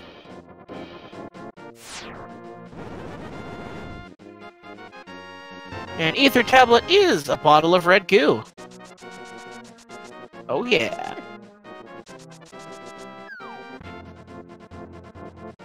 Looks like he's gonna take this chance now to go check that spike cave.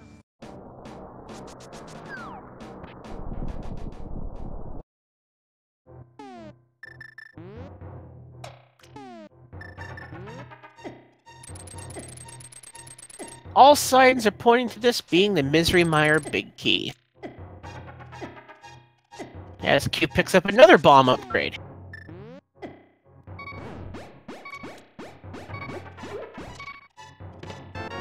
And there it is. As foretold. And Cube really wanting to fill up his... make sure he has all the bombs he could possibly need.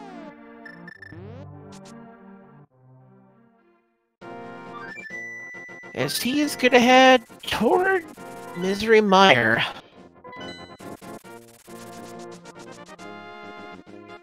One can only wonder why he's choosing to leave out Turtle Rock for this long.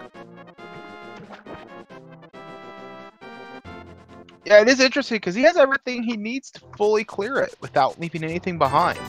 And there's Glan going for his bomb upgrades.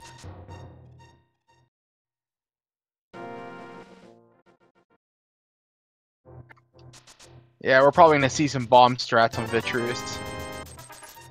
Definitely cannot blame them, as Hammer and Vitreous doesn't sound like much fun.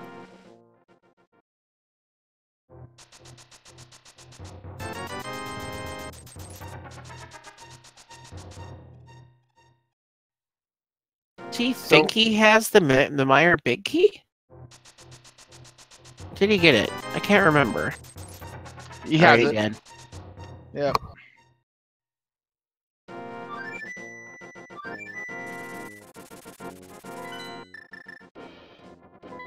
And it looks like Glan is going to be heading into Misery Mire as well.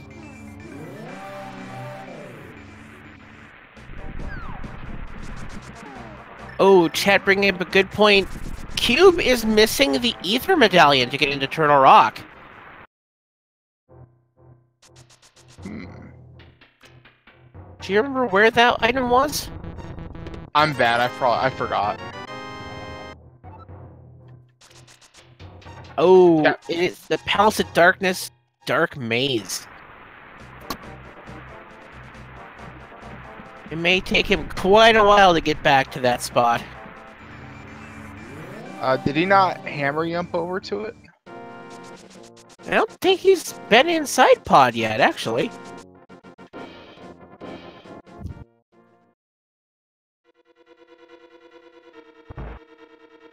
And Glan going in and taking his small and big keys to finally take care of Desert Palace.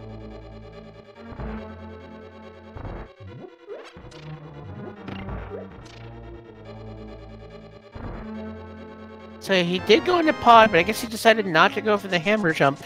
He may not have found all the Pod keys that Glan had found.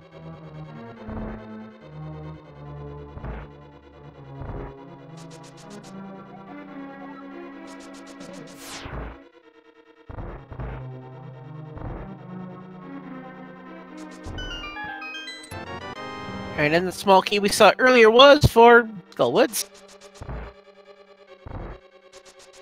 And Glan heading over to the right side. As Cube takes on and throws a lot of bombs and a lot of eyeballs.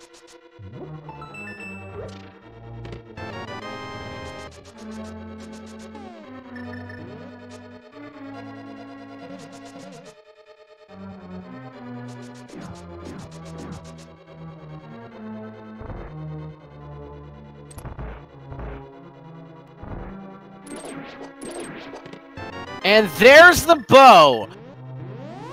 You were saying something about the bow being over there? All right.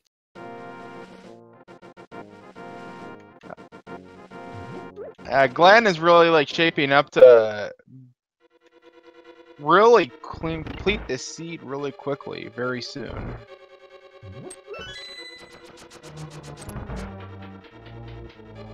Looking through, I believe he has everything he needs for go mode. Yeah, he needs silvers. I mean, unless he wants to do some frame perfect hammer strats on Ganon. Well, he did choose to abandon that last chest on the right side of desert.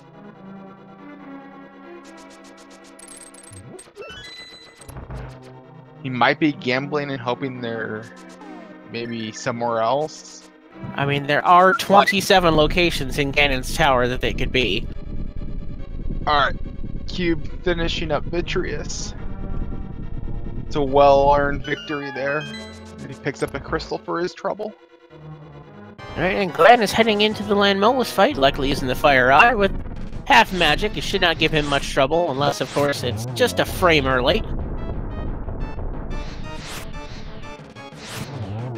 Those Landmola are just not cooperating. And puts the last Fire Rod shot in the ground. And picking up the red mail. So, when I talk about how our runners have to defeat Ganon, in swordless mode, since you don't have a sword, you need some other way to defeat Ganon. So, instead they've made him vulnerable to the hammer. Now, without the silvers, you have to do a silverless Ganon strategy where you spin attack Ganon on the right frame. Now, with spin attacks, you have more time to do that. But with the hammer, it's way more difficult to get hammer strikes on Ganon. That already tight window gets even tighter, especially with the wonky hitbox of the hammer. I think like Andy tried it once, and it took him a very long time to get it. Definitely not something I would suggest, especially in a race setting. Now, Ganon will hint at where the silvers are at. So if we don't find the silver arrows in time, that could provide enough information where they could just die to Ganon and then go hunt down the silver arrows where Ganon says they are. Well, when we reach that phase of the fight, you can just intentionally take the fall. Or save and quit out. Yeah. Alright, it looks like Glan's heading back in to take care of the rest of Misery Mire.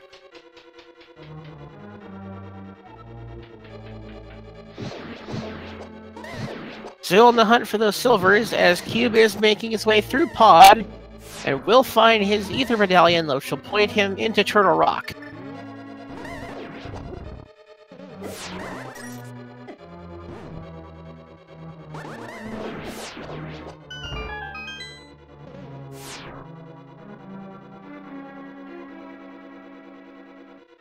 And there's that Swamp Palace small key we were looking for earlier.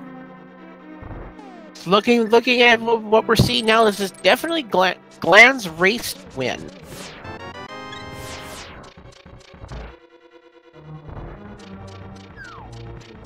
Though we are still on the epic hunt for those silver arrows.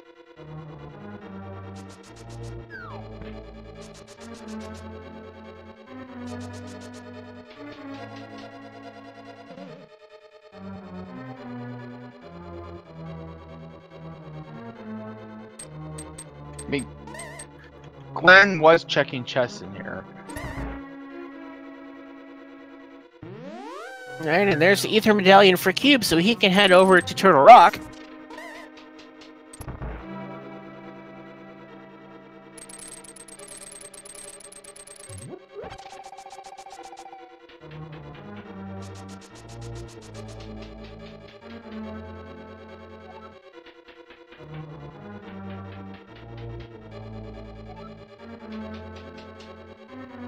Realizing he did not go back for this chest. TR small key, which could be hiding those silvers, because we did leave that vanilla big key location. That certainly would be interesting. Because we know ZzCube has that key, so we're going to see that pretty soon once he decides to go to TR.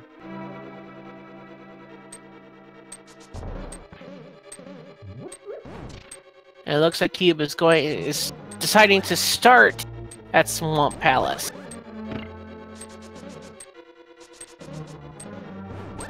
I mean, that's a good play. He can full clear this. Might as well. To answer the questions earlier, chat, yes, you can do Ganon with hammer only. However, it is just about frame perfect. Extremely difficult.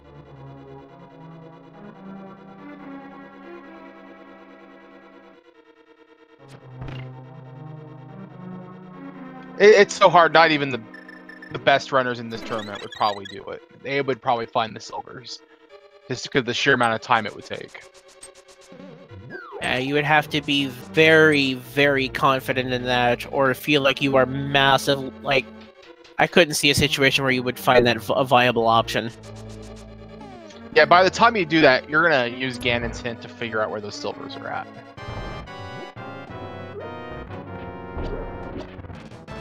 Alright, and there's the pod big key for Cube, as we're gonna throw a lot of bombs and a lot of eyes.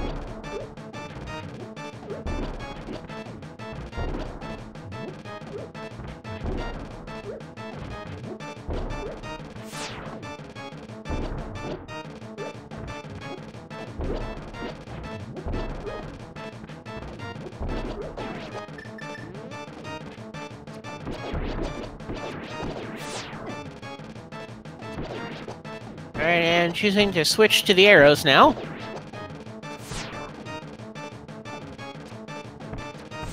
Eyeballs being rather non-cooperative thus far. Yeah, one of the arrows got carried away by the lightning. It's kind of a cool thing to see. But he'll put his 8 arrows into the big eyeball. Pick up his shield, his crystal, and likely heading to go take care of the Eastern Palace and the Palace of Darkness.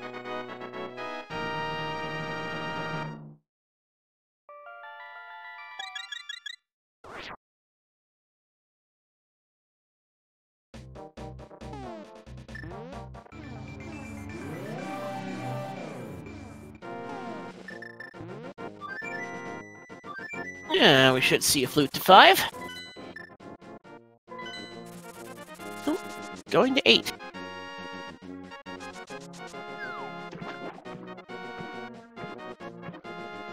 Oh, it looks like he's probably going to go buy one of those arrow capacity upgrades and get the refill that comes with it.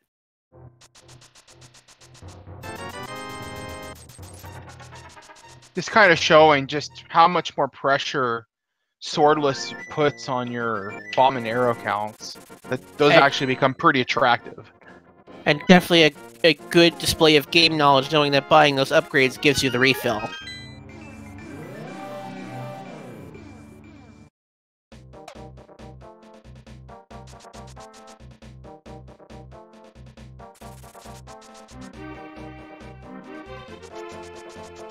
So, someone in chat brings up a good point. The pedestal is not dead.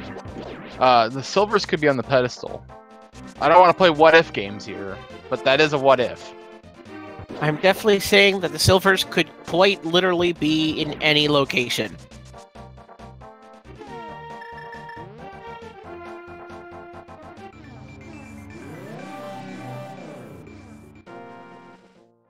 We have not gotten a pedestal check yet. It is unlikely that they'd be there, but it is a possibility. So what I'm saying is, there's a chance. Isn't that what the pet dream is made out of, is chance and hope? Most likely the blood, sweat, and tears of our runners as well. Details.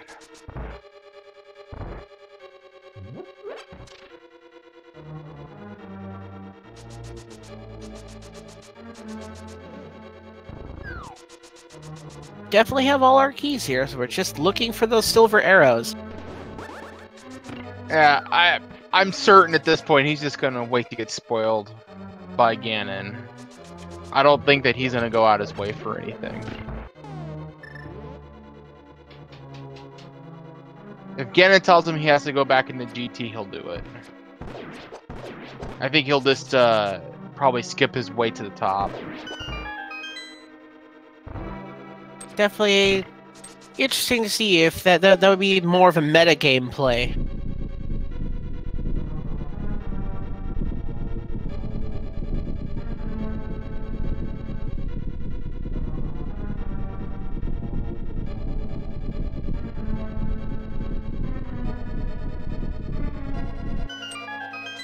Alright, and Cube making quick work of the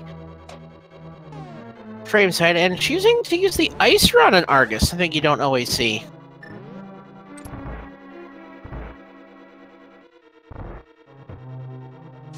As Glan makes his way back to the Helmosaur King. Alright, down goes Argus. Picks up his 10 sticks and his red pendant.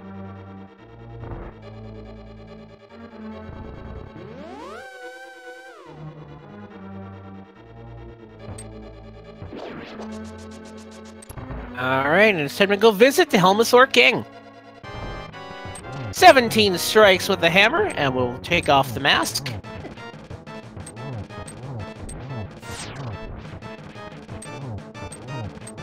Glan's hammering it out with Helmosaur King.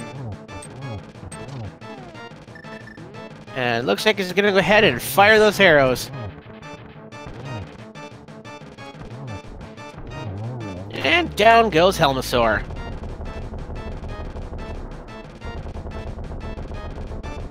And what's he holding on to? Bombs! There's the crystal.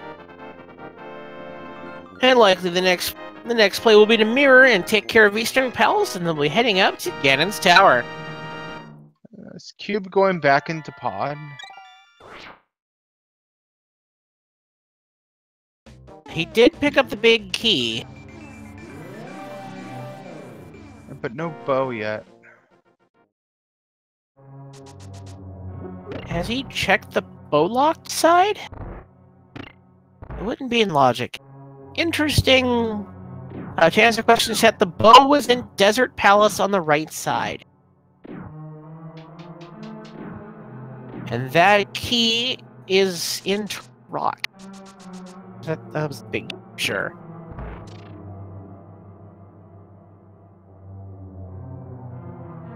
Answer question. Also, more questions in chat. Aga 1 is required for an all-dungeon seed. And we have checked both of the chests in the castle tower, and we have both of the keys. Or at least we know where they are. Oh, Cube going in to check the big chest with the hammer jump. Only to find a big 20.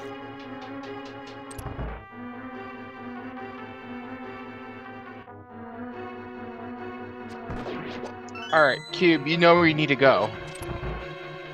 Flute to 1. Good. And there he goes.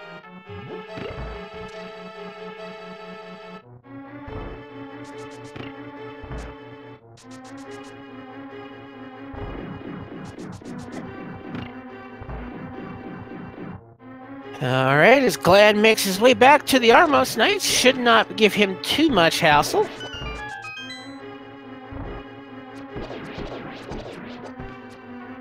With those arrow capacity upgrades and all the free arrows laying in this room, he chooses to put those into the tentacles.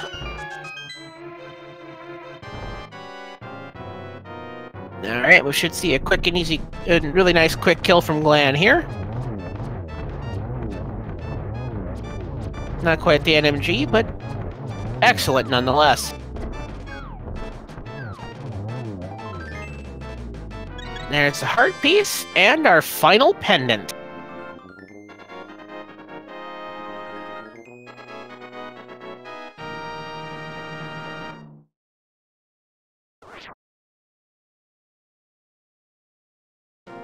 Alright, and Cube finally to find those pieces of progression he's looking for. And Glan is heading up toward Our favorite Ganon's Tower. Unfortunately, we're not able to play the big key guessing game, but if you'd like to, maybe just for a little bit of fun, we won't actually fire up the bot, but if you want to take a guess as to where we might find silvers, please do so in chat.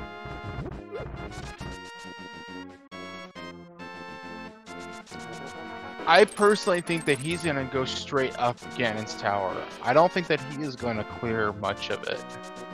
He'll go back if he feels like he needs to, based off of what Ganon says. But that's my prediction.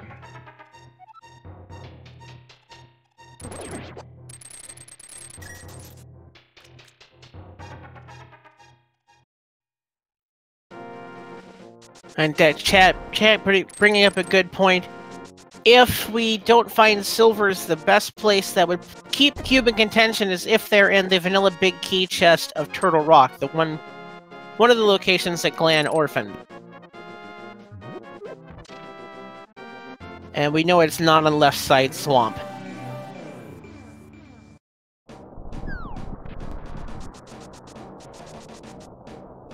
And we also have not checked the Bombos tablet either.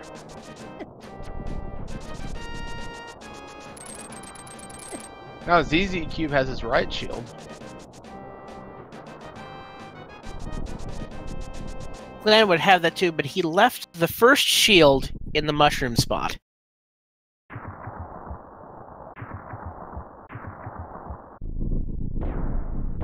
Alright, so Sinak, where do you think those silvers are hiding?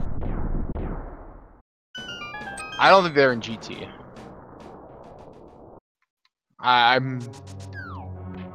I want to say that they're outside GT at this point. I don't know where they would be. I'm hoping maybe the pedestal. That'd be cool, but I don't want to speculate too much. The place I'd like to see them would be in the vanilla big key location here in Turtle Rock, which Cube should be checking shortly.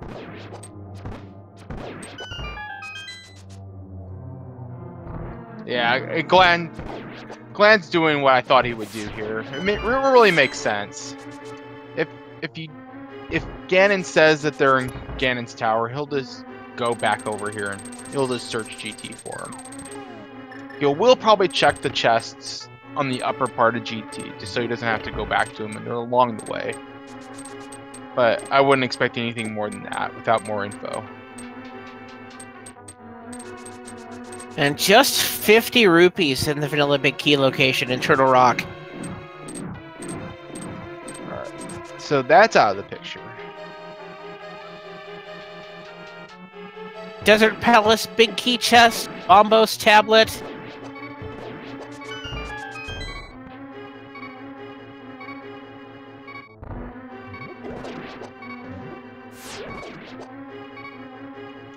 Both of them would be discrete locations that he'd be able to tell the difference between, based on what Ganon says. And Glan picking up that, using that red potion, he pulled off the ether tablet.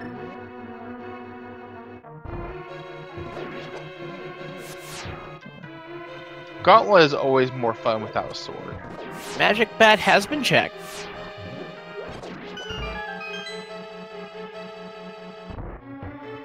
As Glan takes a peek in a Mimic Cave. Or Cube, excuse me. Glan keeps his way further up Ganon's Tower.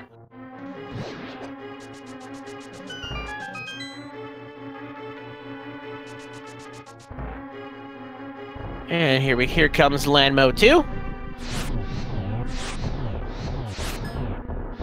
Very, very clean.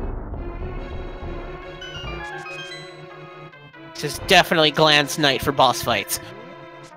That's about as good as it gets without the silver arrows.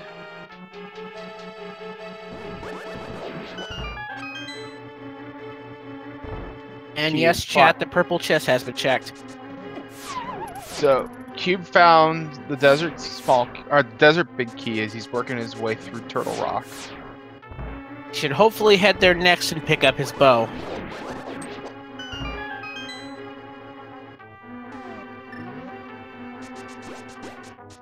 Choosing to cane dash through this room. Lumberjack was a big 20.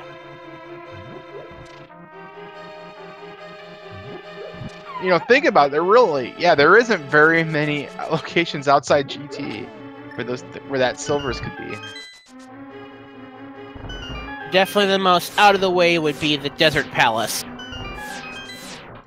Yeah, Glan was waiting there for a second so he ensured that he didn't accidentally despawn the tower. That would have been kind of disappointing and sad. And we'll finally get a chest check here in Ganon's Tower. 5 rupees. And a heart, and the Sanctuary Heart. That's a pretty good timing for it.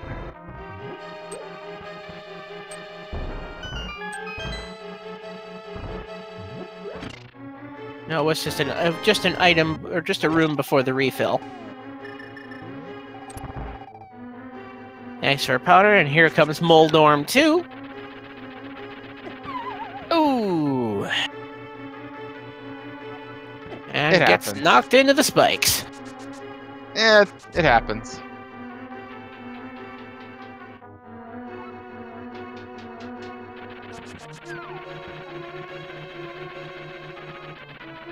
One hit. 2 hits.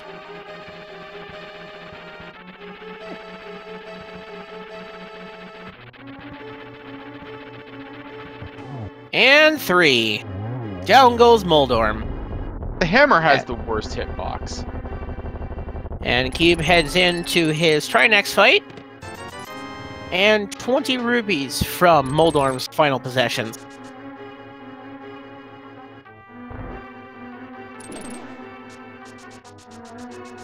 Alright, and here comes Aga 2. What do you think? Does he go for the hammer or the bug net? I'm sure he gives those Helmosaurs a piece of his mind. I'd say yeah.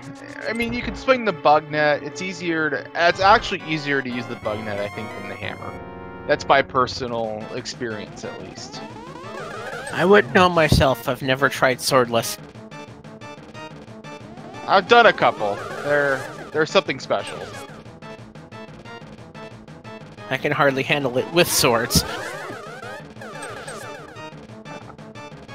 Now, I'll say everybody that's watching right now, doing this with the bug net is also not easy.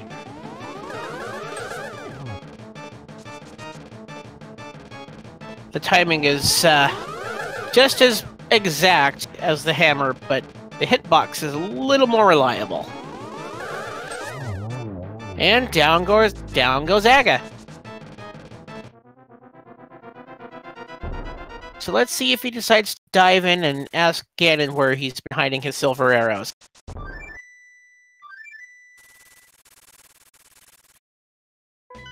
Because we know they aren't in Aga Tower.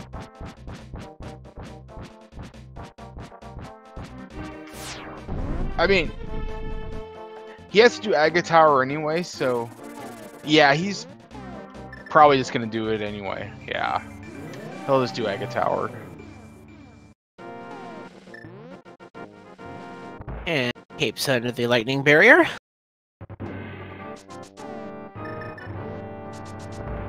So he'll begin his Aga 1 climb as Cube makes his way back to Glan Molus.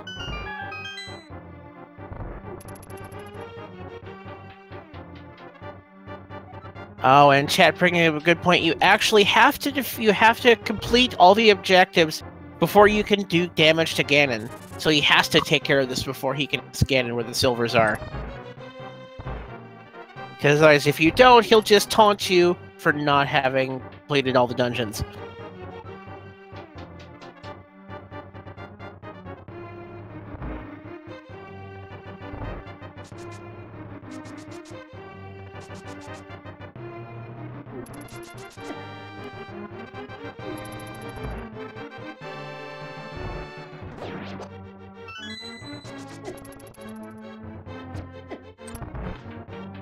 And down goes Landmolus to pick up the red mail for Cube. And picking up his crystal. Some cash was above the pose. Thanks, Gabe. Good to know.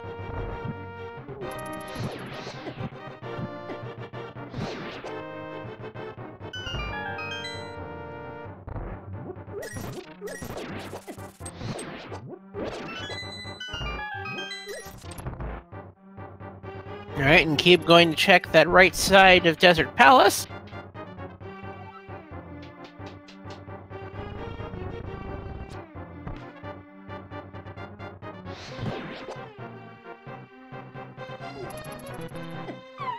So we are getting a look at the big chest. And there he is, getting version 1.0 there, taking damage as he's falling down the pit. One of the few non-useful bugs in the Japanese 1.0 version of the ROM that Randomizer is based on. Oh, it's even worse when you get picked up by a wall master while falling in a pit. I'll That's save the you! best.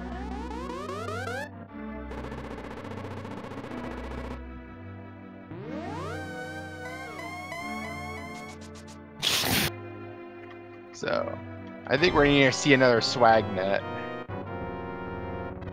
Anyone for tennis?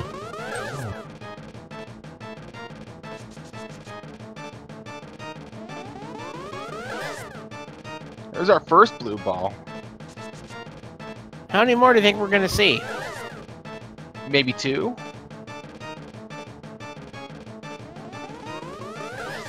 There's 3. Aga, please.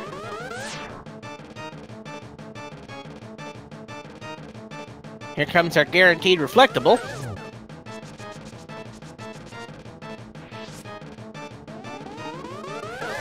Four blue balls.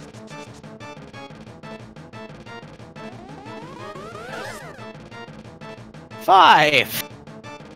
Ha ha ha. Oh, finally giving us a reflectable.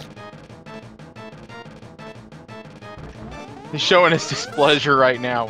Aga 1.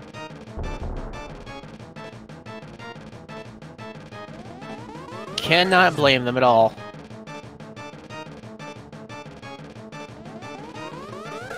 Six blue balls. Ha ha ha. 7 blue balls. Ha ha ha.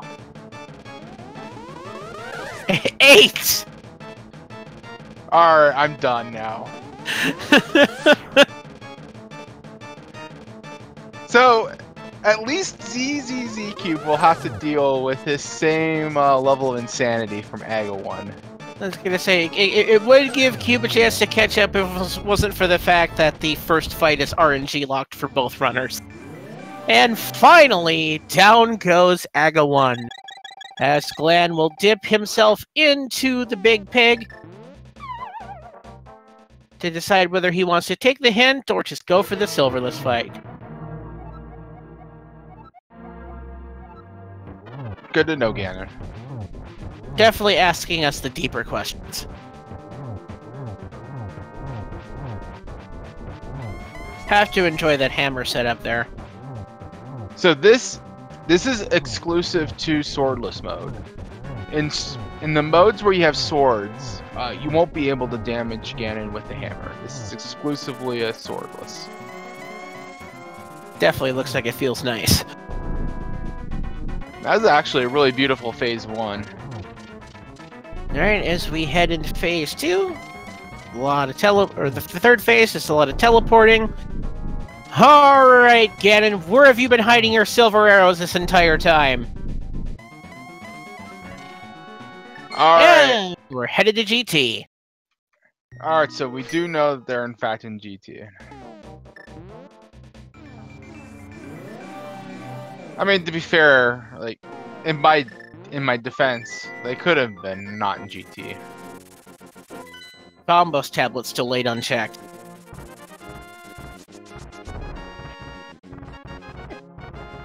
Alright, so we will not be able to fire up the guessing game, but if you want to take some predictions as to where we might find those silvers, feel free to do so. I can give you some love.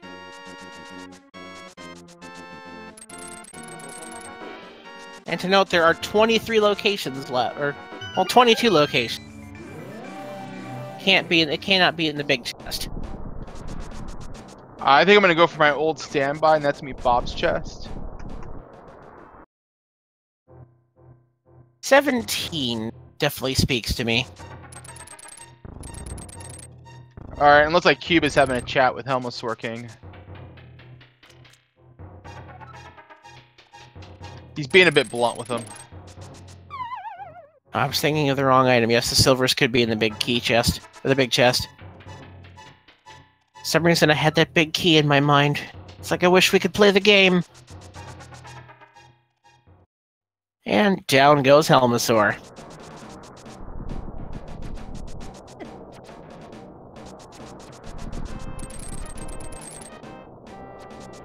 Lionels are just the worst. Yeah, I do appreciate good hook shot strats getting around him. Alright, and he's gonna go right side.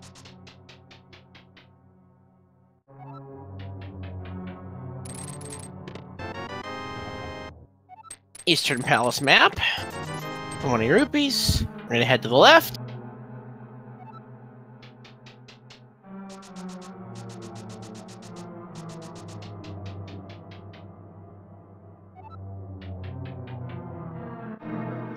If Bob lives for now. Yep, number 3, a whole lot of nothing.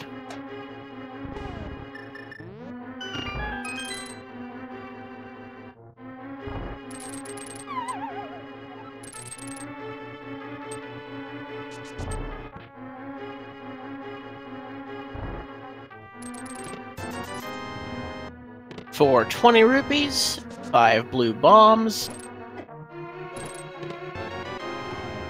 6 sticks.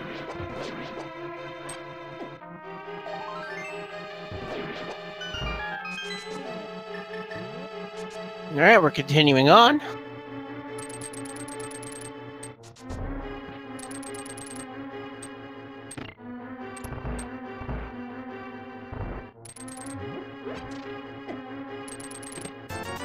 $50 there.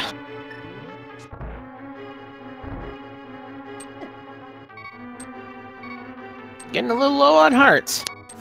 Yeah, be careful. Red Stelphos are just kind of obnoxious. Really nice strats there.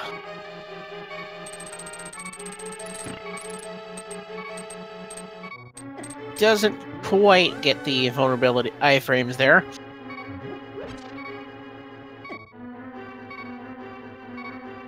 I'm gonna call shenanigans on that hit. There's 20 rupees. Alright, now it's time for our all-favorite room, the Randomizer room. On ZzCube's side, he is making quick work of the Armos Knights. Indeed. Alright. Not the arrows we're looking for. Money! Money!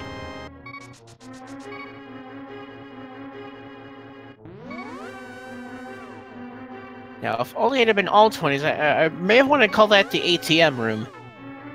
Now, does ZzCube, when he goes into GT, do you think that he'll do the same thing Glan did and go straight up the tower, or do you think he's going to gamble it? I know, when you're he definitely has to feel behind at this point in the race. And Glan going ahead and checking the big chest to find $5.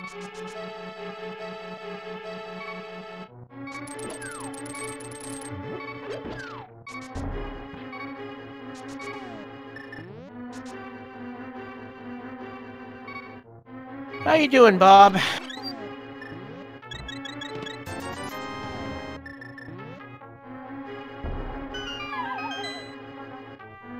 Alright, and we're into the Ice Armos fight.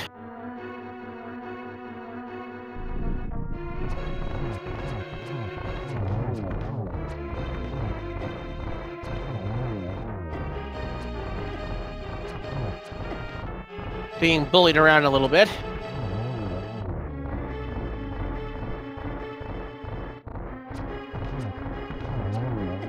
As ice physics be.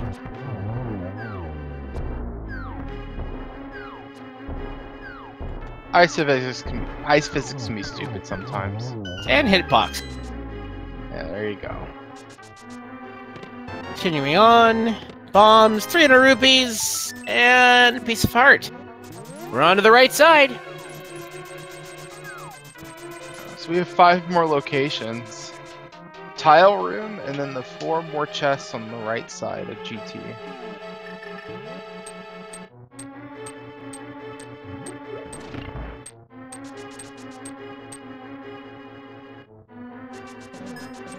He's opting to skip tile room right now. I don't blame him. That does take a while. And it's quick to get back there. These last 4 chests don't pan out. And not having, likely looking in IRC and not seeing a dot done yet, he may think he's probably maybe close.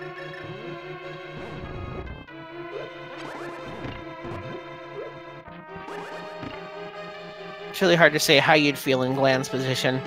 And there they are. Alright, there they are, and they is noping out of Ganon's tower.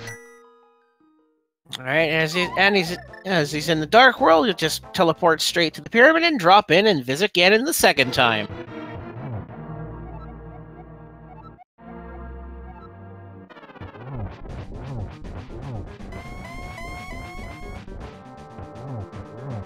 As we get to have the fun of sitting behind Ganon and hammering him.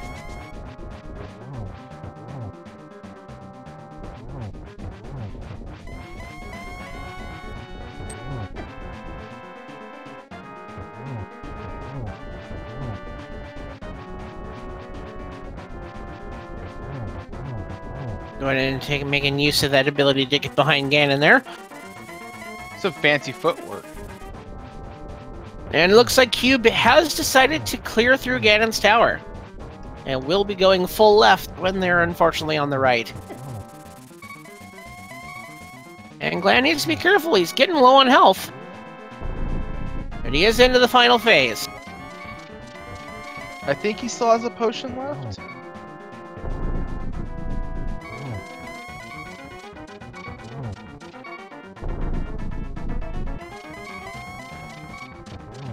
Alright, so what's gonna happen? Sorry, go ahead. Gets that last hit in the hammer. The last hammer hit, so here we go. Yeah.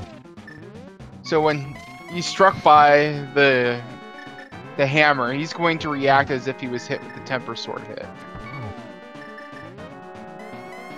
Alright, 2 arrows left.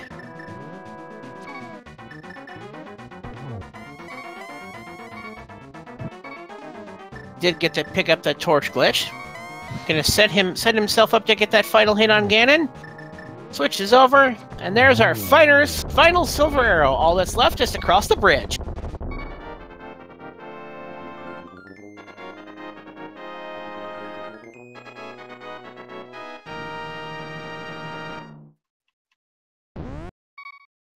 And with that, Glan is our winner.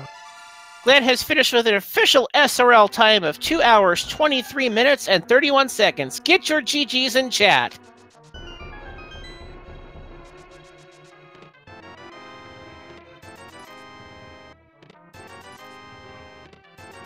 Definitely a hard-fought race there.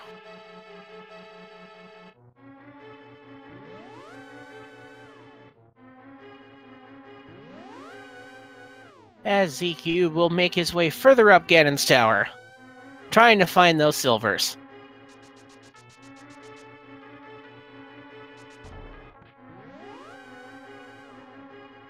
And we should hopefully be able to get Glan in here for an interview shortly.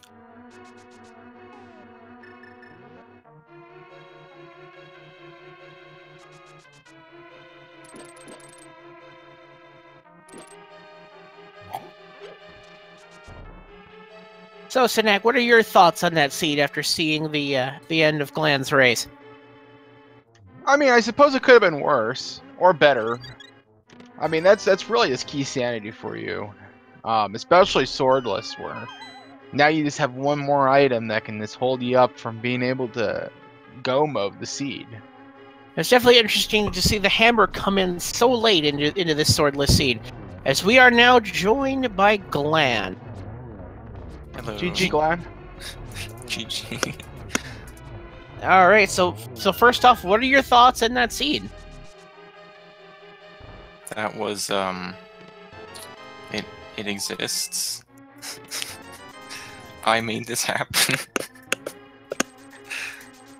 Definitely interesting to see. I guess the main swinging point. What were your thoughts on that location for the hammer? Yeah, that one, I kicked myself a bit for. I was thinking after Catfish I should go down and do Pyramid and a Pod Dip, because I had 3 keys, which is kind of like a magic number in Key Sanity for saying, like, you should dip. There's, like, dip, like, the front half sort of thing. But I figured it was a really long walk, and, like, without the bow, and only 3 keys, it was a bit limiting in what I could get.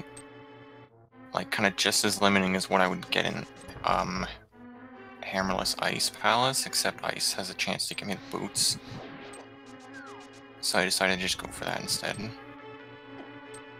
And how did you feel when you got through the first time going through Ice Palace, hoping for those boots, only to find you needed that hammer? Yeah, that was it was a bit disappointing, but I mean, you got the flute out of it, so like it's not like it was a complete waste of time. Although I didn't even end up using it until after I went back for the boots. I didn't really use it much, I guess. So I guess it was kind of a waste to go in, but it was really just a gamble. All right, and then yeah, right, and this was your choice of seed. Why swordless? I like swordless a lot. I've done the swordless run of the vanilla game a fair bit, as some might know. So I'm just a fan of swordless, and it's a bit of a strategic pick because I feel like I'm a little better at it than the average person is. Although I played a little bit sloppily tonight, so. And then the next question being, why throw Key Sanity into the mix on top of it? I like Key Sanity too.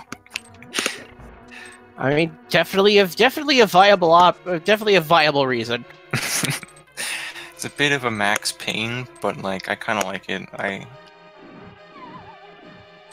like Key Sanity for kind of the.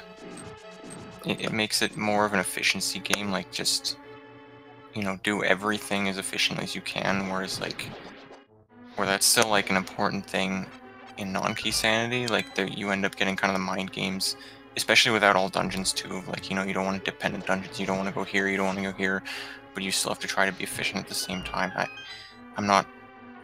kind of like not having those mind games and just being able to do everything, and that's kind of the correct thing to do. So Glan, you've gotten your first win of this tournament. So congratulations. Thank you. What are you thinking going forward? Maybe with like the rest of your matches. Have you scheduled any of your other matches yet? Not yet, but I gotta get some in, because I've only done 3, so I kind of gotta catch up on that. That definitely seems to be the pattern through most of your group. Yeah, we were a bit slow to get started.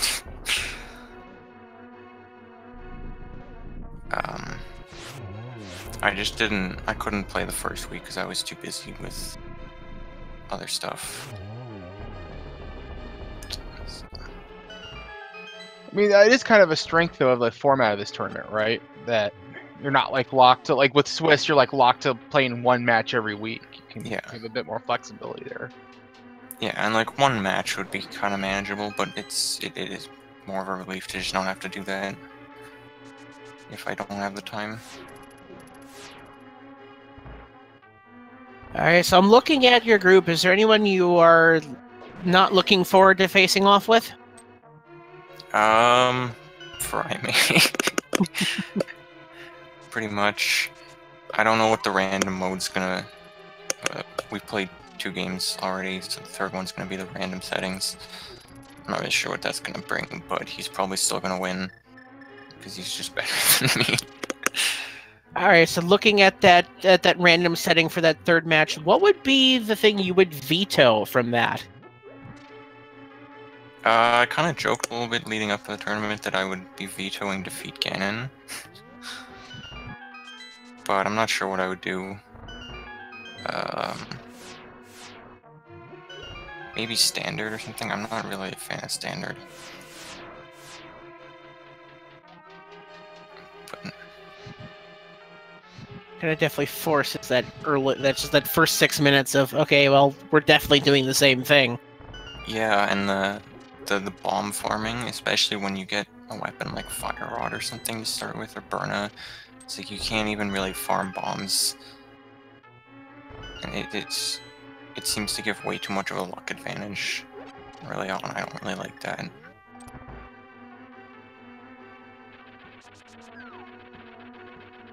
Absolutely. As we're getting close to ZZCube's Ganon fight, do you have any final thoughts you'd like to give to this seed and race?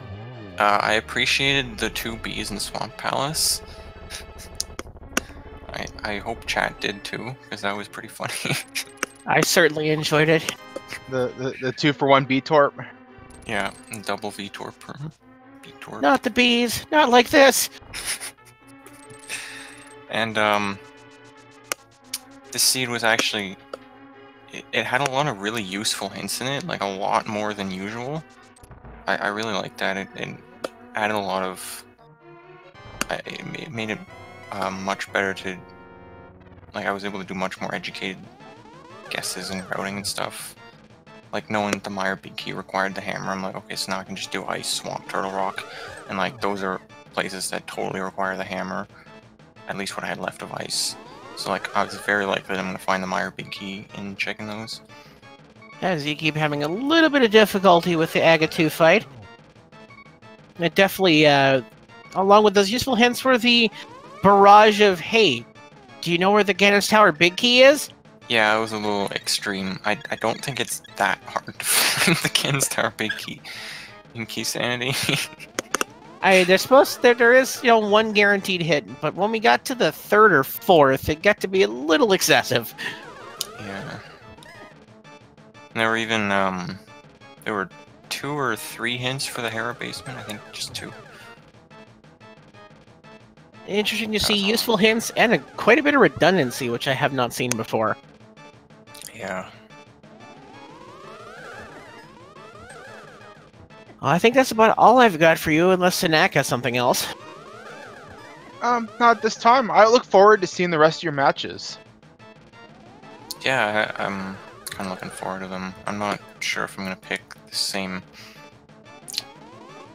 settings. It's kind of like, I don't want to do this all the time. And after seeing that seed, one could not blame you at all. You're certainly welcome to hang out and wait for us as we head toward the Ganon fight. Well, he'll have to go through Aga Tower first. Sorry, go ahead. Said otherwise, you're free to go if you wish.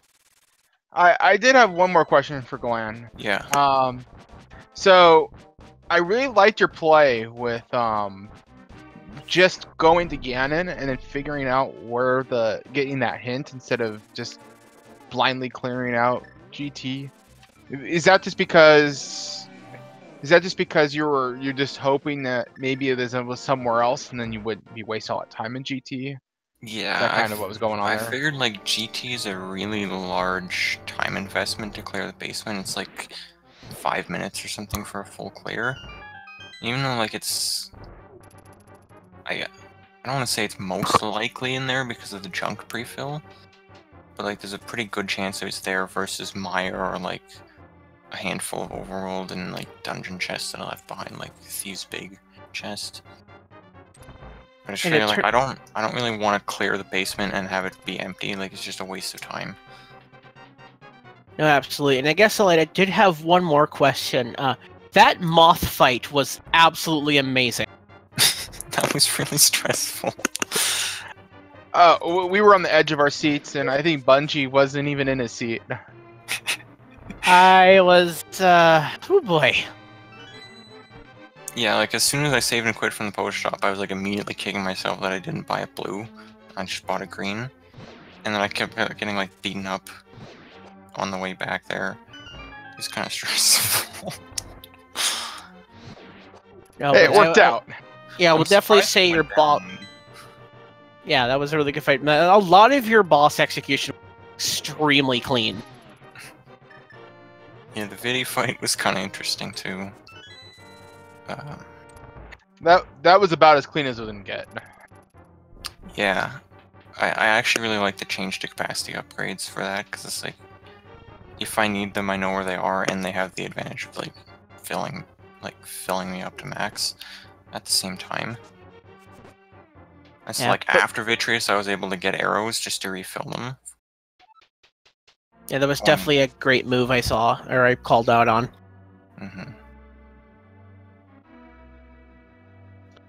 Oh, and also Aga's blue balls. Yeah, that was it's a cool video game. Really, really fun. As we get to see Cube deal with his parley of blue balls. How many was it? 9?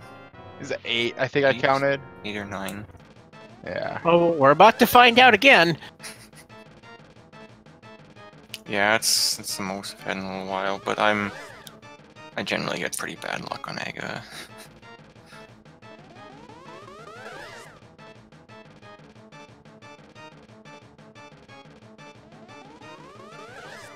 And there's those blue balls.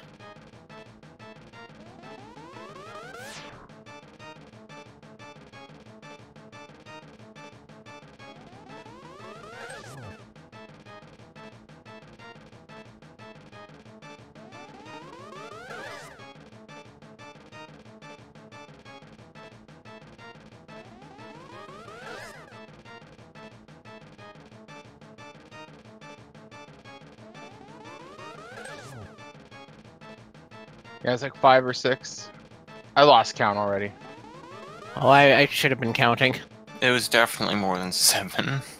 It was at least 8. Yeah. I think I counted 8. I don't remember now. It's late. 8 was definitely the last number I called out laughing.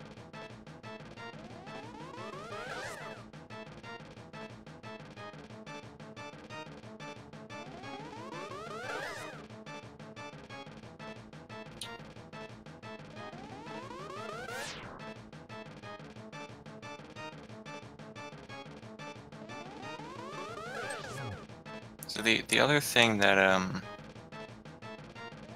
that stood out for me was how late I went to Eastern. I kind of wasn't happy with that. Oh, that was a good point. That hook shot. Cube did pick that up really early.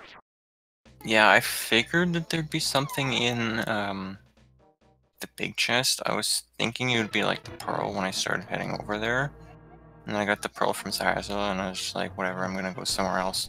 Maybe the bow will turn up. Which is like, I think in a non-key sanity, that would be a good call. I usually don't like going into Eastern without the bow. And I'll often just save and quit out of ZzZCube.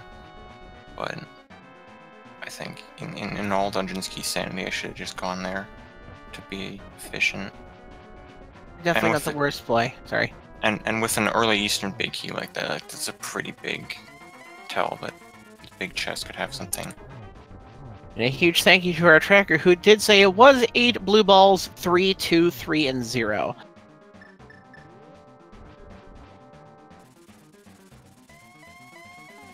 Choosing to make use of the half magic in the wall there to avoid those fire bats. We get our second hit. Ooh, taking a hug. Yeah, be careful. Ooh, I hope he has a potion. And he does.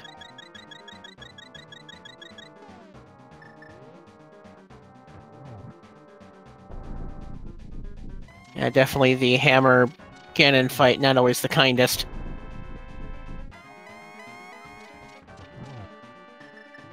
Alright, and setting up for his first silver arrow. Getting the torch glitch, no problem.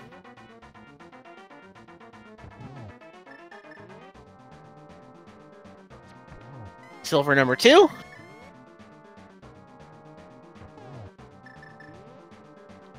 There's our third.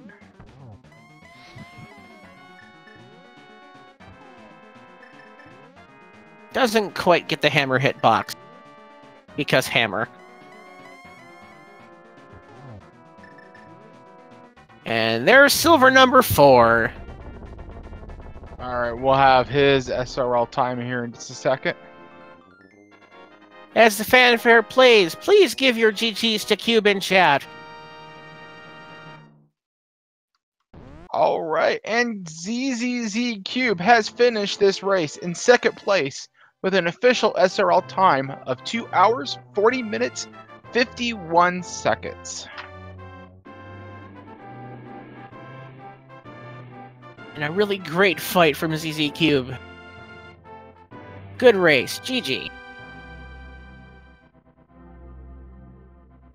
We'll see if we want to if we can bring him in for an interview as well.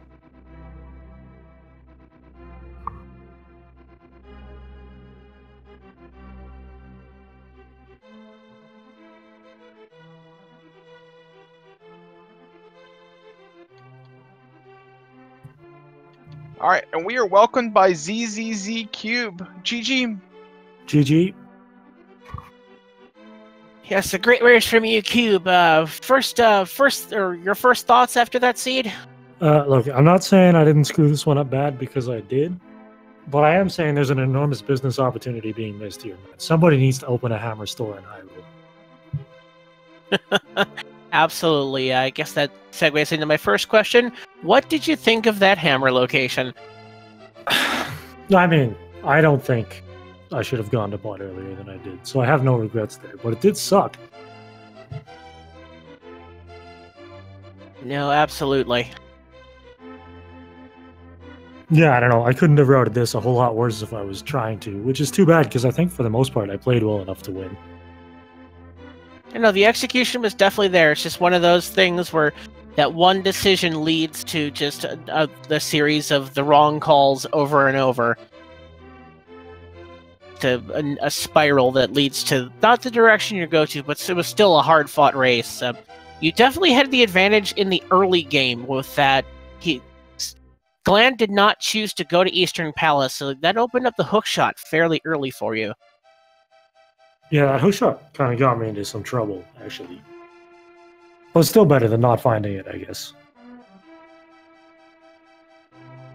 That wasn't yeah, too the whole early Death Mountain thing kind of backfired on me. Well, it didn't lead too much, as the access for it was just hiding in Hype Cave. Yeah, but I would have had Red Cane for Thieves Town. Yeah, that definitely would. Sure. That death on Blind was kind of rough.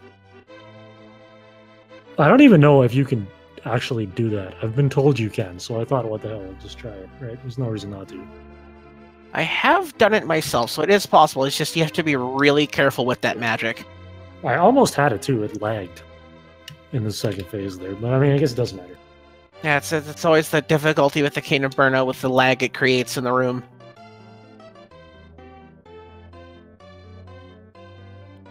So, Cube, have you scheduled any additional matches? Not yet. I'm hoping to play on Friday night, but we'll see how that goes. Okay. Yeah, I gotta get some games in. I'm falling behind the pace here for sure. Yeah, it's like we've seen that's kind of your group is a bit behind on everything, but we figure you'll get caught up. So. All right. So after this first match, that was Glan's choice. What would you think you would want to bring into the second match with Glan? How about open mode? Just straight up open mode? That's it. Nothing else. Maybe I might be within 5 minutes. Still probably not, but maybe.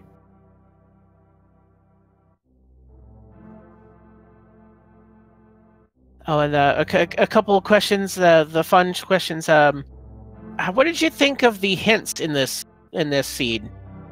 I don't know. Can anyone tell me where the Ganestar Big Key was? I'm not really sure. I really have no idea. Yeah, I don't know either. Yeah.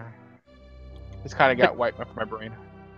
But aside from the many, many hints for the Key of Evil's Bane, a couple of them came in pretty clutch, I would think. Yeah, I don't know. Maybe I'm supposed to go to ice a lot earlier than I did. But I don't think I am. Well, those boots were pretty deep. Yeah, I mean, I wouldn't have found them, but that's not the point, right? Am I supposed to take the 50-50 shot that I can get them? I mean, did that... So, you would say then that hint kind of... It definitely caused you to maybe dip ice earlier than you normally would have, right? I think ice is just better than pod in the spot I was in. So I would have done that anyway. But yeah, maybe I should have been to ice like even earlier than I went. I'm not sure.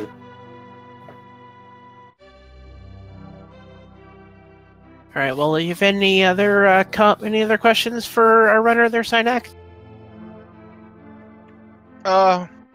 Ganon's or Aga's blue balls. I mean, they're never ending. What can you do? Yeah. Yeah, it really messed me up on Aga too. Because I haven't practiced that one with the net, so... Hey, we had actually a question from chat that I found really interesting from Rywick. So, question for Cube. Assuming you hadn't seen the dot done from Glan, would you have scoured GT for silvers? Yes. I had basically nothing else left. They pretty much had to be there. The only two locations outside Ganon's Tower I didn't have are the Bombos tablet and the pedestal. And that's interesting, as Glan chose to head straight to Ganon to see where the hint was before going to find them. Yeah, it can definitely a defensible play depending on how much you have open. But for me, I just had nothing else to do. Well, he had actually only the exact same checks that you had. Plus, I think he had not checked the Skullwood's big chest. Well, I don't know. Something to consider. I think that I would do it again the way I did it. No, absolutely. Any final thoughts on the seed or looking to the future to your the rest of your tournament? No, not really. Just thanks for putting up with me. Thanks for waiting for me. Thanks to everybody for watching. Oh no, it was definitely not a problem. It was a lot of fun to watch and a really great race. To my one fan in the chat, thanks for coming out. I'm sorry I let you down, buddy, but we'll be back next time. Oh, I'd imagine after this race you've made at least one or two more.